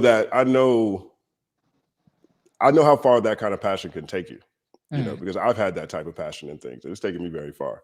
And I think that when they're talking about that pre-hook part, I think they got something with that. I think that's part of the song structure, and that seems like it was an intentional thing based on the information that came around to it. I'm not at the point where I'm willing to. I'm not at the. You say what? Oh, I'm sorry. Go ahead. Did he get him to do it, or did he just hear that part and say, "Oh, I'm in mind with this too"? It was part of the song structure, so they went back and forth, as I understand it. But there's plenty of room to get more details on how that went. You know what I mean? It was a fire theory either way. Fire theory. Right, and that's the thing. I'm not at the point of saying I didn't understand what Ali meant. I know what he said in the video, and I know how it can be interpreted. I'm not at the point of saying I didn't understand what he meant because we talked after. You know what I'm saying? So I feel comfortable with my understanding of it, but I also understand that in that video, yeah, it leaves how room. it came across. Yeah, it leaves room for because if I'm reading this right, the creator of poetic justice theory is probably reacting to what he saw in the video, right? So he's probably which means I probably paraphrase or I probably said something that wasn't exactly what he said, right? And so I'm just looking at this thing. I'm trying to. I'm guessing that because I just watched this, but so I'm guessing that because he said, "Nah, that's not what happened." We sent him to be. He sent back the verses, and then he recorded some more and changed it. I'm guessing, and we did not see it, but we're just guessing. I'm guessing that he's saying, "Hey, just because he sent back the verses doesn't mean they weren't written for him." Yeah. I mean, look I think that's reach. Yeah, I mean, look, is there room based on what Ali said? How about this? No, Ali didn't explicitly say, I'm 100% certain that Kendrick didn't send Drake's verse to Drake in another kind of way. Like it wasn't that explicit. The interview wasn't about this theory. You know, the podcast conversation was a much broader thing. So there is room for it. I'm just in response to Trey J's comment here. You know, I can understand that it comes across that way. I still feel confident in the fact that Kendrick didn't write Drake's whole verse. You know what I mean? But I'm also really confident that the poetic justice theory is not dead by any means to me. You know, because in that same clip, Ali talks about how he didn't see the Tupac reveal until the album was done. You know, he mixed "To Pimp a Butterfly" and didn't see the Tupac reveal at the end. So even Kendrick's closest collaborators have things that Dot doesn't necessarily share. So there's still plenty of room for the stuff. And the pre-hook thing to me is enough. I agree with that. That pre-hook thing, that's a strong thing because that is a very specific thing, and especially with Stack Quo saying that Drake didn't even like the song, and Glasses saying that Dot knew Drake had writers in 2011. Like I can see that, right? I mean, one thing I can see that, right? And so it's I don't think that their theory is wrong by any way. And like I said, it's the most intriguing one that I've heard. Like that one and the peekaboo theory. And the only difference between the poetic justice theory and the peekaboo theory when I talk about how diabolical it is because because of the timeline. Like if the poetic justice theory is real, like let's say yes, all of this is, if you take the timeline and the lyrics as Anthony describes them in his coverage of it, let's say that's real, right? Hypothetically, let's say that's all real. That would mean, he has strategically placed these these breadcrumbs for 14 years. Yeah, I was going to say well over a decade. Right. You know what I mean? Like that's like where you start thinking about things in a different kind of way. Like one of the things we always hear about Michael Jordan is he'll take some insult from a local newspaper in Utah and use that as a reason to go destroy Karl Malone and John Stockton, right? He'll just make up stuff in his head to motivate himself. Right. You know what I mean? I'm not saying this out of a question, but that's how we need to start thinking about Kendrick in that regard, right? We're not thinking about him as someone we're not thinking about him as someone who wouldn't give that much attention to this because he is embarking on his most important album, his major label debut. He's about to blow up. He's focused on this other thing. He's not worried about this other guy. If the theory is true, then now we have to shift that. And we have to say, actually, not only was he worried about this, it propelled him. It actually propelled him, right? And if it's propelled him, then now we have to start thinking about their Drake and Kendrick's relationship differently. We now have to start thinking about them as Joker and Batman, right? Yeah, almost Where like an a- obsessive like tandem. Yeah. Right. Well, I mean, maybe like you look at it like that scene in Dark Knight where Batman's like, "Why do you want to kill me?" And the Joker's like, "Kill you? I need you." Right. Right. Now I'm looking at this. Now I'm taking this out of it. I'm putting this in a different framework if I'm thinking about it. And I don't know who's Joker and who's Batman in that metaphor. I was thinking that. Because there's a challenge. There's a challenge with me with the premise that Drake was in this man's head to the point that he was going through all of this and continued with this for that long. It's a challenge for me to embrace that because I've also watched Dot not collaborate with people he doesn't like so many times. Exactly. You know what I mean? So Yeah. it's certain things that take me out of it, but I'm not closing the door on it because the timeline stuff adds up. I can't say that it doesn't. You know, I look at, they've said they got 10 hours. I didn't watch all 10 hours. I watched about 3.5 photo. I watched about 3.5 photo. No. And I watched all the breaking news. Like I was following along with this as it was going. I wasn't just like dismissing it by any means because it is intriguing. And that's why I think this is more intriguing than the peekaboo theory, because that just means that since the beginning, he's been driven by this. And I'm not necessarily ready to say that based on where I'm at. Me neither. I kind of hope that's not true. I think that level of obsession would be almost a little weird. And I hate to have to imagine Kendrick in a weird way like that, because that would almost, like, I like the idea of, hey, I looked at you this way. You started acting kind of fake.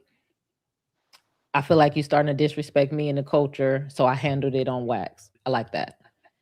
I don't know if I feel the same way about, I've been watching you from the sidelines hella long, doing little small shit to fuck with you. Like, are you still on my album, but I really don't like you, so I'm setting you up. And like, then it starts to become like, so you was picking on him in a way. Like, it starts to sound like hate more so than like this.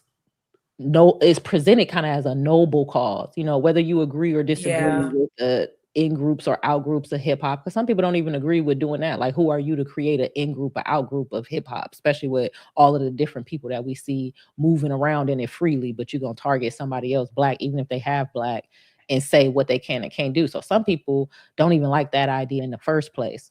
So I respect it and like it in that first storyline. In that second storyline, it turned him more into Joker than Batman. See, so that's the thing. In the first storyline, I feel like Kendrick would be Batman, which I fuck with.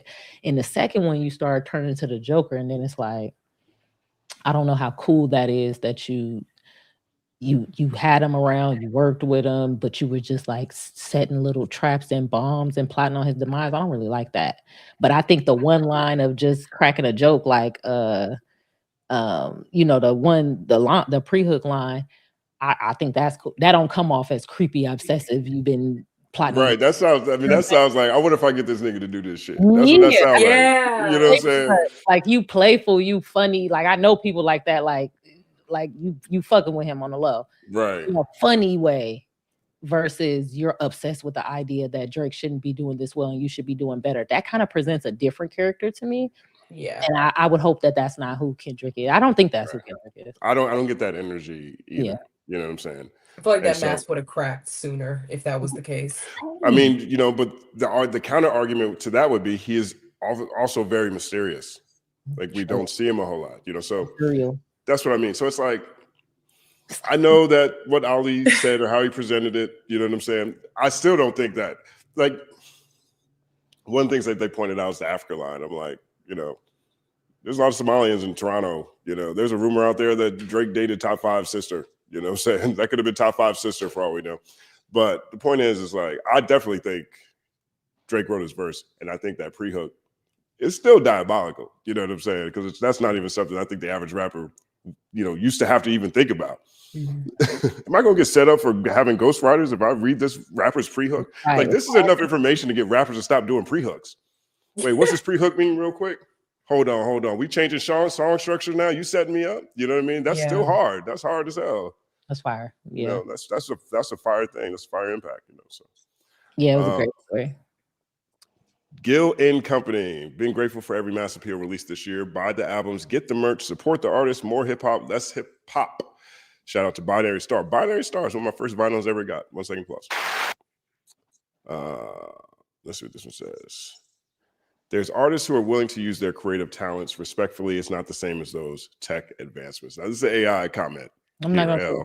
It is the same, though, but I'm not going to do it because the same thing. There's artists who are willing to play the drums and horns in the studio. Justin, can you please explain Ali's answer on your question about the poetic justice theory? Because some people confused, but to me, it seems like Ali debunked the claim K-Dot wrote it. Yeah, I mean, I think we just covered that. I think we just covered that. Watch the video after this and see what's to talk about. I mean, the full conversation is out now. Let's see.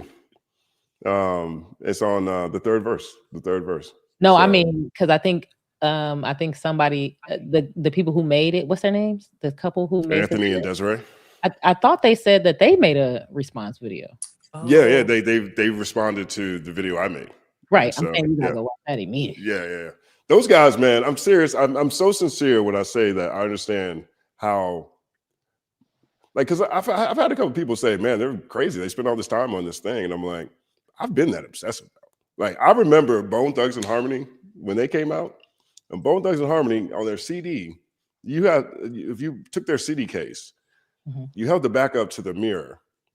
You had to hold up to a mirror to read it because it was flipped backwards on purpose. And they had reverse words on the inside, never trust the devil, believe in the last day. And there was a lot of occult energy.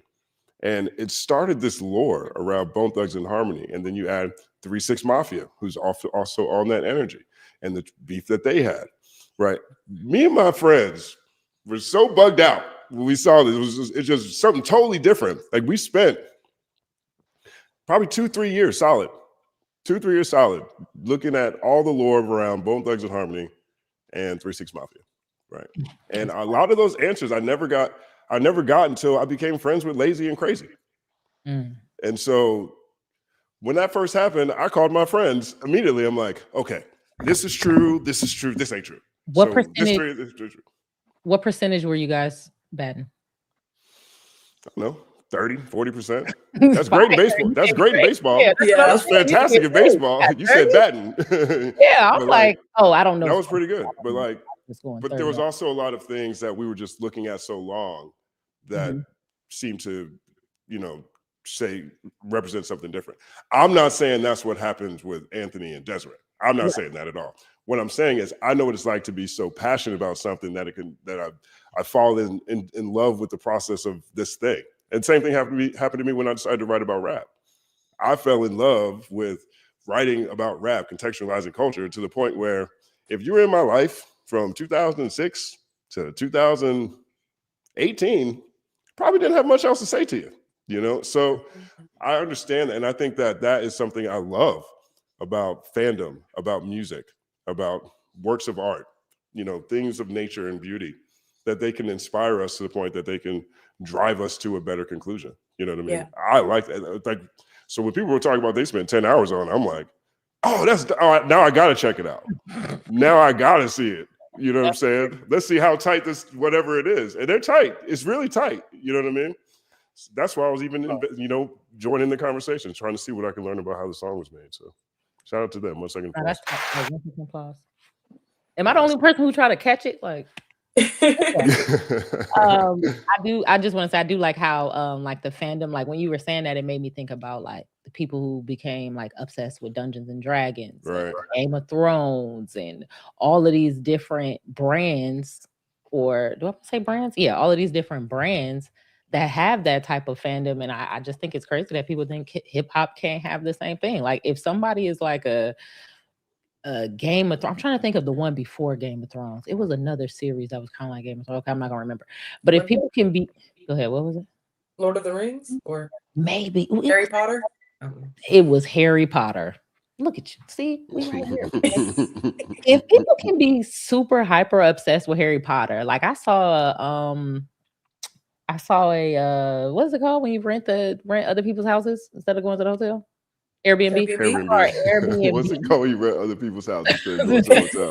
That's, It was right that's there. exactly what it is, though. Like, it's Yeah. Airbnb. I don't like that. Thank Go you. rent Sorry. your house for the Game weekend. show. We gotta produce a game show now.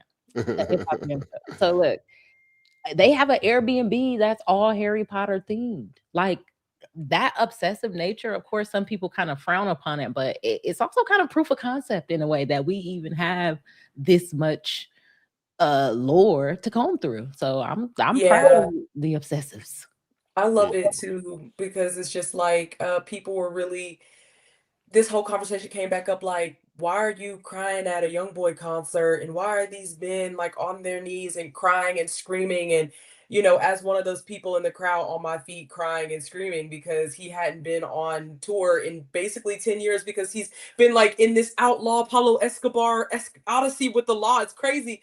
It's like, how could you not cry to this song? Like he's saying, like, God take me from this side of the road. Like it is that deep, and it like, I don't know. I'll never hide my like freak or nerd flag when it comes to combing and watching reaction videos and 4-hour long lives. Like I love it. Right. I mean, Lupe had me in a clutch like that too. You know what I mean? Lupe mixtapes when them joints drop. Who like, you telling? The matter, yo. It wasn't necessarily like trying to figure out a trail of beef with Lupe, but every song, I'm looking at it. I got so accustomed to looking at Lupe songs that I'm assuming I go into a Lupe song thinking every bar is 5 bars. Me too. Thinking that. Since like Lupe's been my favorite rapper for decades now. Yeah, so me it's too. kind of interesting. Now that I work with him, it's kind of interesting because it's like this shit really was that deep. Right. Like, like yeah, maybe I made it up. And like, this nigga is speaking riddles all the time. Right. Crazy, right? So I love that. That's probably why too, because I love the idea of that deep dive, because it's like still to this day, I'll hear words and be like, what did you just say? And somebody will say a word, and I'll be like, I heard that in a fucking Lupe song. I didn't even pick up that that's what that phrase was. And then it'll be like a whole wormhole of something hella interesting. I think that is fire. Yeah. So I know Curtis was trying to sing your shots. I know you're watching this, Curtis. Oh, that's next time. I like the Lupe rabbit hole is so crazy. It's crazy. Like, especially by the time you get to Tetsuo and Youth.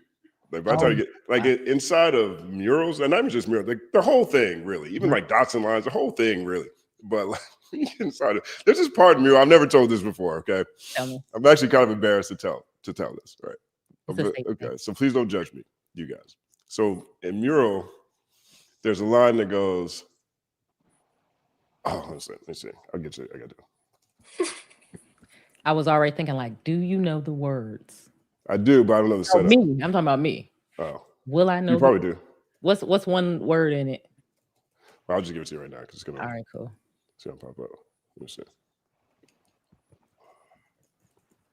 In the meantime, everybody who hasn't went and listened to the Lupe Samurai album and the Samurai DX, now take a time and treat yourself with listening to some of the most complex yet beautiful and sonically pleasing rap that we've had in the last decade. 1 second applause. So here's the lyrics right here. Actually, I'll share this tab. This is embarrassing. Don't judge me, y'all. So when Mural came out, right? I was super excited. Right, super excited. And by this point, I was editor-in-chief of DX. I've been there for a few years, and at this point, I knew that Lupe knew who I was.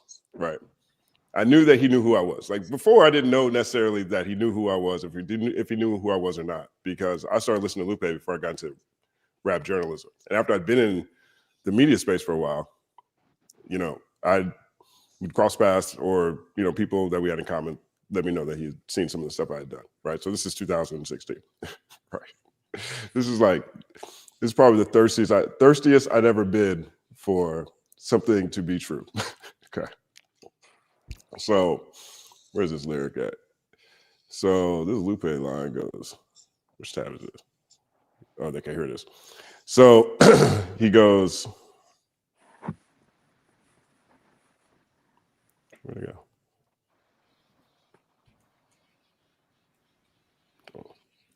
Oh, this happened to it.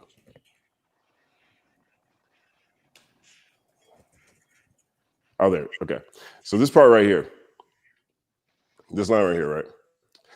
So apologize for my weird mix. What tastes like hot dogs and tear drips. It looks like pantomime and clear bricks. It smells like shotguns and deer piss. They on their hunt, kind of salty that I'm going hard. I've looked at this series of bars right here so many times to try to work away in this being a reference to me. It would be an insult, though. I was over, but that's what I'm saying. I was trying to find a way to be a reference to me in a good way. Like I was like, maybe I can flip this and it'll be about me, because it's the only time I've ever heard him say Hunt in a song, and my last name is Hunt. Oh my God. I wanted to make my way to Lupe in my head. I didn't share this with nobody. That's why I'm saying it in the privacy of all 615 people here. Let's see if I can help. But this literally was like, I was like, because part of it sounded so weird because that's my last name, but I'm so conditioned to think about Lupe bars 5 or 6 different times. So I'm like sitting here looking at this one. I'm like, maybe, but it's not. No, I understand it's not. I'm not. I let go of that a long. I let that go a long time ago. You know what I mean? I can tell when something. I can tell when I'm forcing something. Before this, you had already written about him before Tetsuo and you came out. Correct? You said he already knew about your writings before. Oh yeah, 100%. Yeah. Like he knew for about like that I'm going hard. First part of a party that I throw in parts. Have you ever written something in parts? I mean, that was a very common journalistic practice back then. Here's your interview, part 1 of your interview, part 2 of part 2 of your interview. So I think if you can connect it to a party, something that you wrote in parts that has any connection to a party. Please don't send me back to that place. You're in there. Do not send me back to that place. I wrote a 3-part. Don't send me back. I'm fine. I've made it through. It was okay. But the point is, I understand. Like, you know, you get really close to something that you want, you know, or you think, or you get used to someone being so layered, and now you're, you know. So I'm always, I've never said that before. Thank you guys for not judging me. Of course not. You're not the only one. You know what's funny is I'm thinking about the loop of time. Like, damn, I wonder will this be the thing that gets you in the next house? That'd be crazy. Like in Justin, I mean you this time. Right. He tried to fit it in. I was like, that would be so funny. That'd be funny. That's the type of thing he likes. That's funny. 1 second applause to that. All right, let's see. I gotta learn not to like move with the 1 second applause. Like I'm so uncool. Just smile on time. Like by the time you hear it and you smile, I think when you say it, like it activates something in me from kindergarten, like playing red light, green light. I don't know why. I don't know if people play red light, green light anymore. Shout out to Andy Pandy. Shout out to all the mods. Andy Pandy's the illest. 1 second applause. She says, Anthony was very respectful to Justin and honored that he reacted to his thing. Oh, it's dope. That's good news. Yeah. Okay. Now I have to be concerned when I go look at this later. I've been in third verse mode for like the past week. We launched this new podcast today called the Third Verse Podcast. And I love that name. It's me, DJ More Millie, and Stat Quo. And so this is what the YouTube channel looks like. Tell me a little bit about your vision for Third Verse Podcast. I think I'm getting hungry because why is all the words? I know your blood sugar get low. You start talking crazy. All right, so this is the page, the Third Verse Podcast, Third Verse, and we have the Mixed by Ali conversation. The full one's up now for people who want to check about it. We have 1,000 subs already. Thank you, 1,130 people. 1 second applause. The video I did that we're talking about that Anthony reacted to was a video that I dropped this, I guess, on Monday. And it is called, I think it's just a news headline about Mixed by Ali. I use AI for my headlines and my metadata all the time. You know what I'm saying? I feel like that's what AI for. I did all the writing. I did all this editing. I did all the delivering. I shouldn't have to sit down and figure out how to make this computer talk, how I need to talk to the algorithm the best. That should just be the computers doing that. let the ChatGPT talk to the algorithm and tell me what I need to tell them for them to tell y'all. Right. So I let my computers talk to computers. right. So Anthony, I guess he reacted to that video, but that video was really advertorial to launch this podcast this week. And so I'm really excited about it. We've been developing it for the past 6 months. And so Stat and I have been friends for 12 years, something like that. One of the first interviews I did at DX, where I was my mission at DX was brand building, relationship building, take DX out of the blog online era and into we're real life people in publication era, right? And so everything I did was trying to humanize us. So we had a property called Hollywood Freestyle. It was a loss leader solely for the purpose of letting rappers, major rappers, independent rappers know that we're a location, and if you build a relationship with us, you can come by, climb up the ladder, rap on the roof, climb down and go home. You know what I'm saying? Because I believe that we need to build relationships with the community and the culture. And then the second thing I did was I felt like the staff needed to be seen. And so at this point in time, most people were doing interviews with just like a step and repeat behind them or somebody sitting next to a wall. And we had a glass window, and there's like a glass, it's like a wall. No, it's an office, but what do they call these? Conference room. There we go. It's like a glass conference room. And the other side was the staff. And so I started sitting people with their back to the staff so that when we're shooting, you can see Omar, you see Soren, you see Sparkle, you see Fire. Jocelyn, and all. Because I felt like we need to be people. We need to be tangible. I needed everybody on the staff. So when they went outside, whether they had a DX t-shirt on or not, they knew that DX was in the house, right? And so that was my strategy to do that. And Stackwell was the first person we did that with. And I learned so much from that one because in the background, you see all the wires, you see all the trash can. I might as well show you. It's probably right here. Yes, I was going to look for it. So yes, please do my work. Right here. Like the pewters pewting. I'm gonna steal your line. Right. That's it. For me. So here it is right here. Start saying that to my AI. Pewt for me, baby. Pewters pewting. You guys see that? Yeah. Okay, so all this ugly cords right here, this trash can down here, you know what I'm saying? I didn't even consider, what you want to do to have a clean background at this point in time. But this was a very pivotal conversation because it helped brand us in a different kind of way. Right. Like and budding idea. You like the ideas budding. Right. Right. Nice. And so yeah. So so that was the thing. He was the first person we interviewed with that. But we met away from this conversation. But we've been friends for a long time, right? And so we decided to do a podcast this summer. And he's really good friends with a guy named DJ Mormilli. And DJ is, let's see. DJ is this guy right here.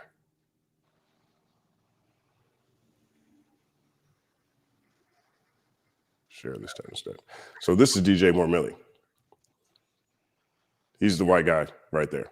Mm-hmm. And DJ is he's got to be the most powerful or successful executive that nobody knows about. And here's what I mean. I'll show you this real fast. Right. So DJ, he ran Interscope in the 2000s. And this page, I'll just play this real fast. Okay. So this is DJ. Albums. I know him. He was critical to the creation of Eminem's Stand, for example. Right. Which you do, because Chill showed me about it, which he detailed later in a separate episode of The Third Verse. He later became head A&R and urban at Interscope in the 2000s, steering explosive hits from Aftermath, Eminem, 50 Cent, Timbaland, Will.i.am, Fergie, Rich Boy, TDE, Kendrick Lamar.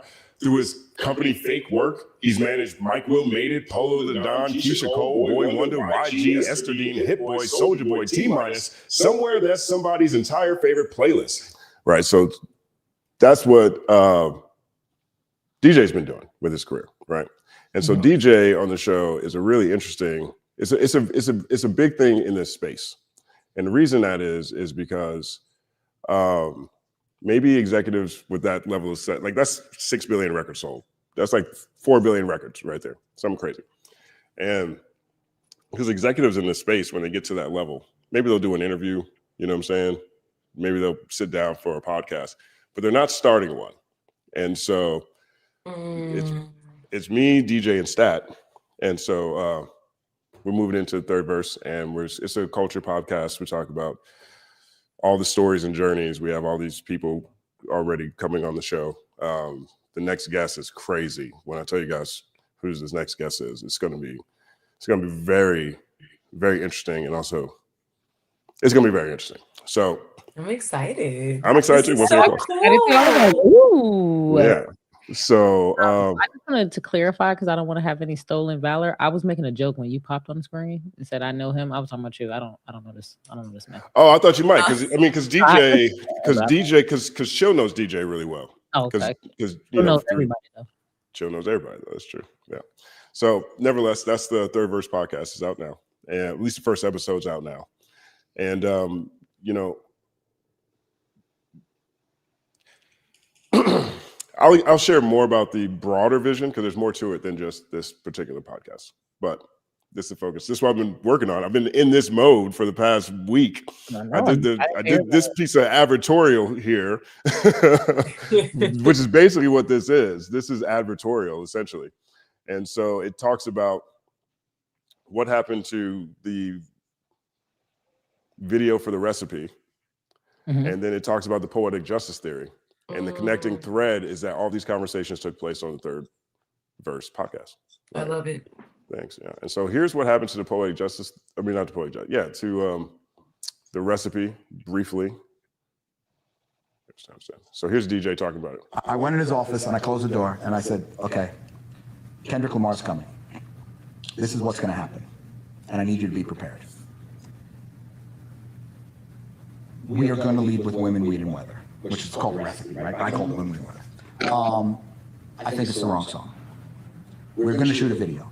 It's probably going to be really expensive. It's probably never going to come out. Just letting you know beforehand. But we're going to do it because this is how the process has to happen. Because we have a lot going on. Everybody's moving a million miles an hour. Kendrick's energy and what's happening, people can't really tell because how we equate things right now, you can't really see it, but it's happening. And this guy is next. Like, nothing against Jimmy, everything he has going on, because they're incredible. Beats is going 5 million miles an hour. They're like talking about selling a company for $1 bajillion. Like, we gotta maintain the plan to make sure this thing fucking goes. We're gonna shoot this video, and maybe it does come out, maybe I'm wrong, but we're gonna do this. And the whole point of doing this is to get it to the point where we did what we were asked to do so we could get to Drink. And so we could put this record out, put the album out, and Kendrick is gonna be enormous. It's going to happen. It is going to happen, I promise you. And he looked at me and he goes, so you're telling me we're gonna spend a shitload of money on something that's not gonna come out and on an artist that hasn't sold a record for us yet? And this is what we're supposed to do? I said, 100%. And I just be prepared because it's gonna happen. And that's exactly what happened. That's exactly what happened. You know what I'm saying? So That is a crazy story. a lot of crazy stories. I don't even think this is the craziest story that they've told me so far, just even off record. And it's probably not the craziest one that we've recorded either. Wow. You know what I'm saying? So, and it's in this same episode where I break down my journey through the poetic justice theory. And I asked Stat Quo about it because Stat Quo on the podcast, he's actually the guy who handpicked the beat for poetic justice. So, wow, you're saying this right here. Keep going. And then Kendrick, 10 years later, like, he understood the situation and stayed firm on what he wanted to do. We had great meetings. Top and I walking into Jimmy's office. Song that was actually recorded, and that was a Dre song that was so when I met Kendrick for the first time, he came over to the house with Top and Punch, and that's I went over there. I went to his studio and he played me a bunch of beats. I got a beat CD that had Women, Weed, and Weather on it, and also had Poetic Justice. I picked those two songs out. I gave them to Dre. So when Stapp's talking about where the beat came from on an episode of Third Verse, like we shot these things months ago. You know what I'm saying? This clip right here is one of the first days we shot. This might be August, who knows when this was. But and that's what I mean when I say we were developing this podcast. We didn't just say, hey, let's do a podcast, buy a bunch of cameras, buy a bunch of microphones, sit down and put it out. Right. We spent time shooting every week so we could get in the rhythm. We spent time, you know, talking about different types of things so we could figure out how each person talks. DJ and Stat, DJ's never talked, and Stat really has just done interviews. So a lot of things are just getting comfortable and getting used to the audience being part of the conversation, right? And so we were developing this podcast for so long. And like the third verse of the Poetic Justice Theory is like blowing up when I'm looking back at the old footage that we're getting ready to roll out, the evergreen stuff anyway. And I was looking back at it and I realized I got Stat Quo in here saying Drake didn't even like the song. I'm like, wait a minute, Drake doesn't like the song? Oh, this thing is adding up, you know what I'm saying? But nevertheless, like this is the type of insight and behind the scenes stories that our podcast will be able to offer. It's fun. We're, you know, three very different types of personalities who still get along very well. Stat Quo is a wild card, you know what I mean? So that's always, you never really know where that's going to go, but you have three people who have reputations for helping people and doing our best to make sure that the people around us were as successful as possible. And I think that's probably the tie that binds. Yeah, it's going to be a treasure trove of lore and hip hop history and just wisdom from you guys being behind the scenes. I always love when we get to take a peek behind the curtain because, you know what I mean? We suspend belief for a lot of it as fans and as consumers, but it'll be really nice to hear like y'all's perspective, like being in the room in these like moments. That's gonna be so cool. That's dope. 1 second applause. Thank you for saying that. All right. What we got here? We got. So I wanted to say before you move forward, I'm very proud of you for putting together your podcast, and I'm very excited to see what the third verse would be like because with me, you know, I'm starting to do more content. I always have great conversations. I just never record them because I almost felt like I didn't want to. And so I was starting to get so much pressure, like just record. We need voices like yours. We need to hear you speak more. And when I was just thinking about what I did want to do and what I didn't want to do, you were one of the people that I'm like, well, if I could be kind of like Justin, I would be okay with it because you can tell that you understand the journalistic standard. You can tell that you actually care about the genre. You can tell that you don't lean into it for the clickbait, but you do understand the value of timing and the right time to release stuff, kind of like what you just said about third verse. So I want you to know that I have an immense amount of respect for you as a content creator. And I'm super excited that you are building this podcast because I feel like, dang, how can I say this without being insulting to others?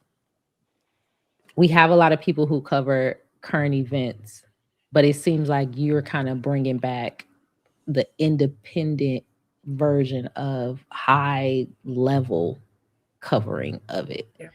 You know, and I think that's fire. I look forward to it. Oh, dope. Thank you. I appreciate you saying that. Yeah, it's gonna be fun. The third verse podcast. I mean, and like I've definitely, that's another, and I think I've shared this with some people in my audience. That's another reason why I've changed the schedule of this channel quite a bit. And it's really in preparation for this in a lot of ways. Even if this wasn't this, I knew something was going to happen, and I need to get moving in the right direction. And so I go live for the Company Man show Monday and Tuesday.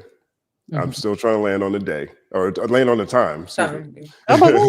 Yeah, Monday and Tuesday, land on the time. Okay. And then that's where Culture United Wednesdays came from, which I talked about at the beginning of this stream tonight.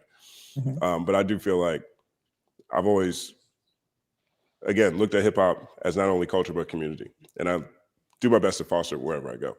But that's critical though, because then on Thursday, a new third verse is going to drop starting next week. So, and those 2 days, I'm just taking off, right, from recording stuff, going live, because I'm bringing back breakdowns on Saturdays. And so Thursday and Friday will be my breakdown days, which is also like a rest day. I don't have to be on camera. You know what I'm saying? I don't got to like, you know, iron my shirt. You know what I mean? And then I drop a breakdown on Saturday, which will be finished on Friday. And then I have a weekend. You know what I'm saying? So you got to have rest because the content game doesn't stop. And so you being intentional about how you do it is crucial. So. No, that's fire. You hired yourself. Right, exactly. All right, we got the one of PP 7725. The one of PP. Is that an entendre? The one of PP. Unfortunately, I have to point this out, but we are in the Kenny timeline where We Real Hip Hop is flourishing right now. Jid Earl, Sweatshirt, Freddie Gibbs, Clips, Tyler, and others making good albums. I love it. I love everything about it. 1 second applause. And yeah, I think that's it.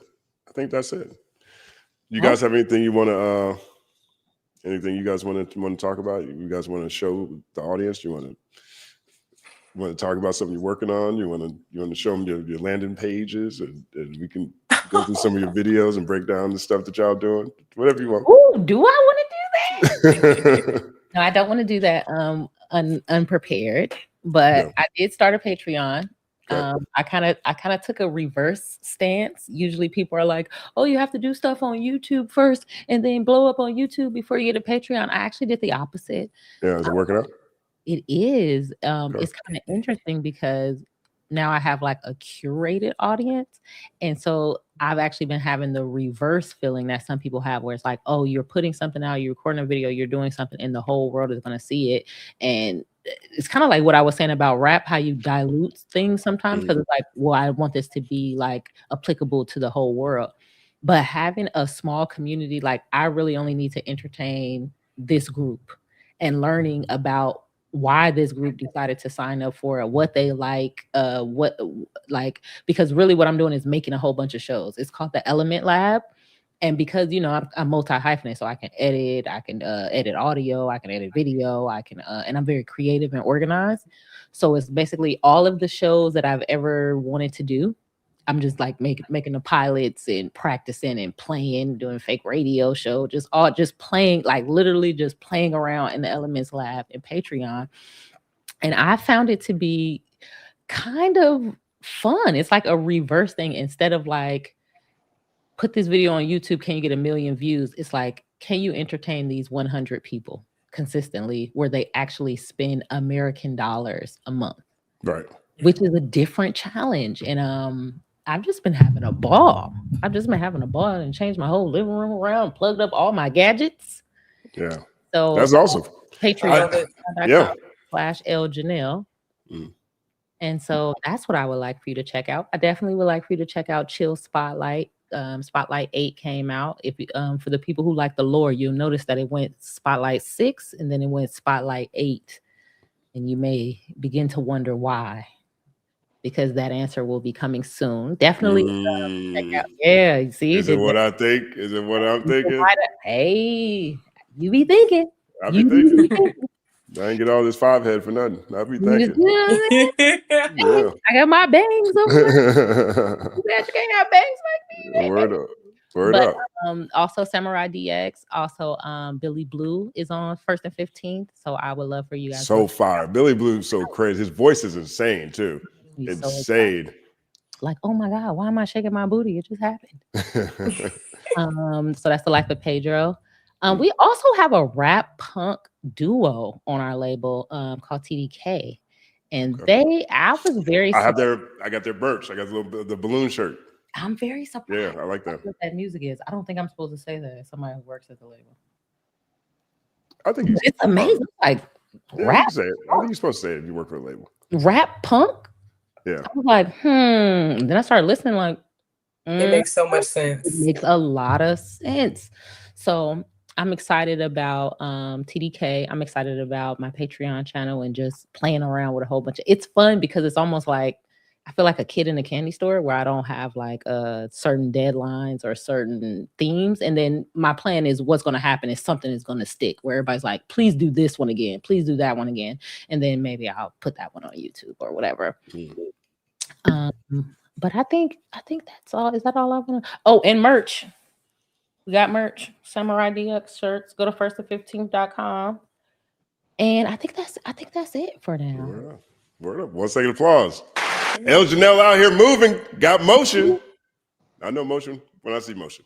Right back at you, buddy. BK, you got anything you want to shout out?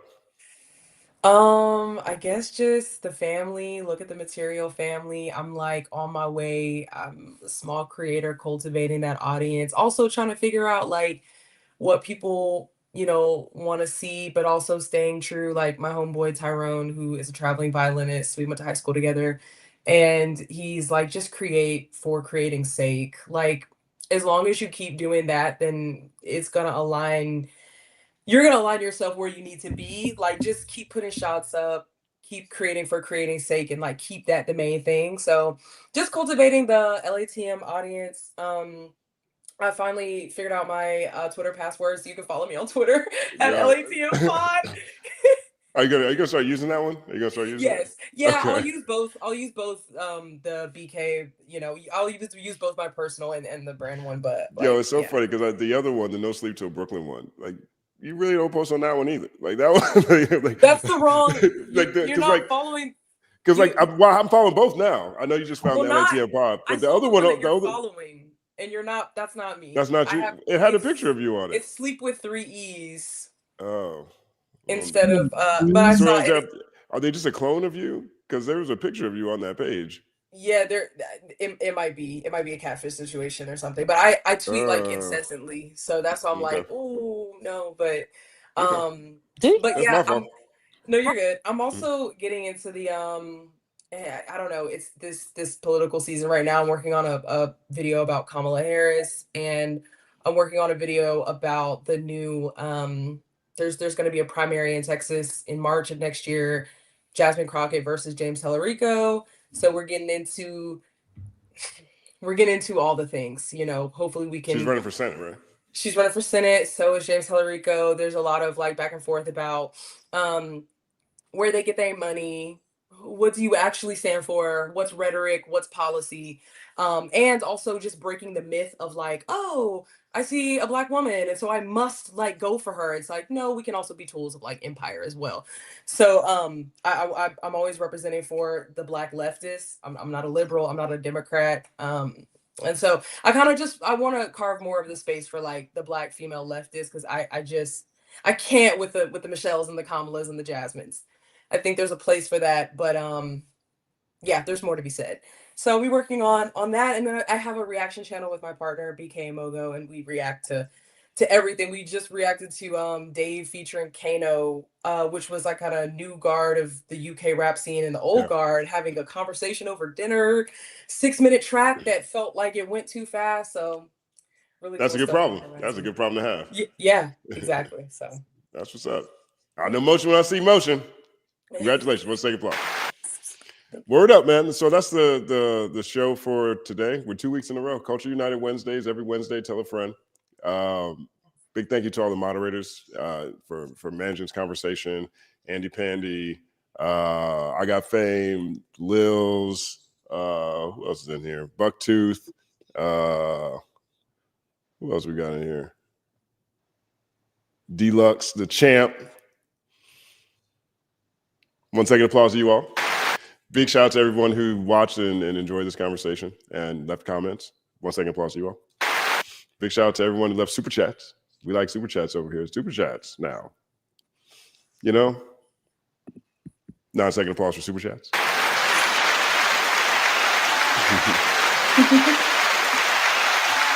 And on this channel over the next couple of days, I'm going to drop some segments from this pod. I've got a timestamp and everything after that. But we're dropping segments the next couple of days. I'm also over on the Third Verse podcast. We have another section of the Mixed by Ali conversation that's really just focused on engineering. So if you're an audiophile and you really want to get into some of the granular things that are around that, he's arguably the greatest engineer. He's definitely, he's in the class of greatest engineers of all time, arguably the greatest engineer of this generation. And so make sure you check that out. That'll go up. And we'll have some clips that are running on that channel too. That's fine. Yeah, as always, my name is Justin Hunt. Like and subscribe to the channel, follow at The Company Man on everything, including The Company Man podcast, where we listen to podcasts on the Third Verse podcast over at the Third Verse podcast channel. I gotta remix my closings. Hold on, wait. Before you do your closing, I have an opportunity to do it again. I want to say happy birthday to Glasses Malone. Happy birthday, G. Happy birthday. Happy birthday. 9 second applause to Glasses.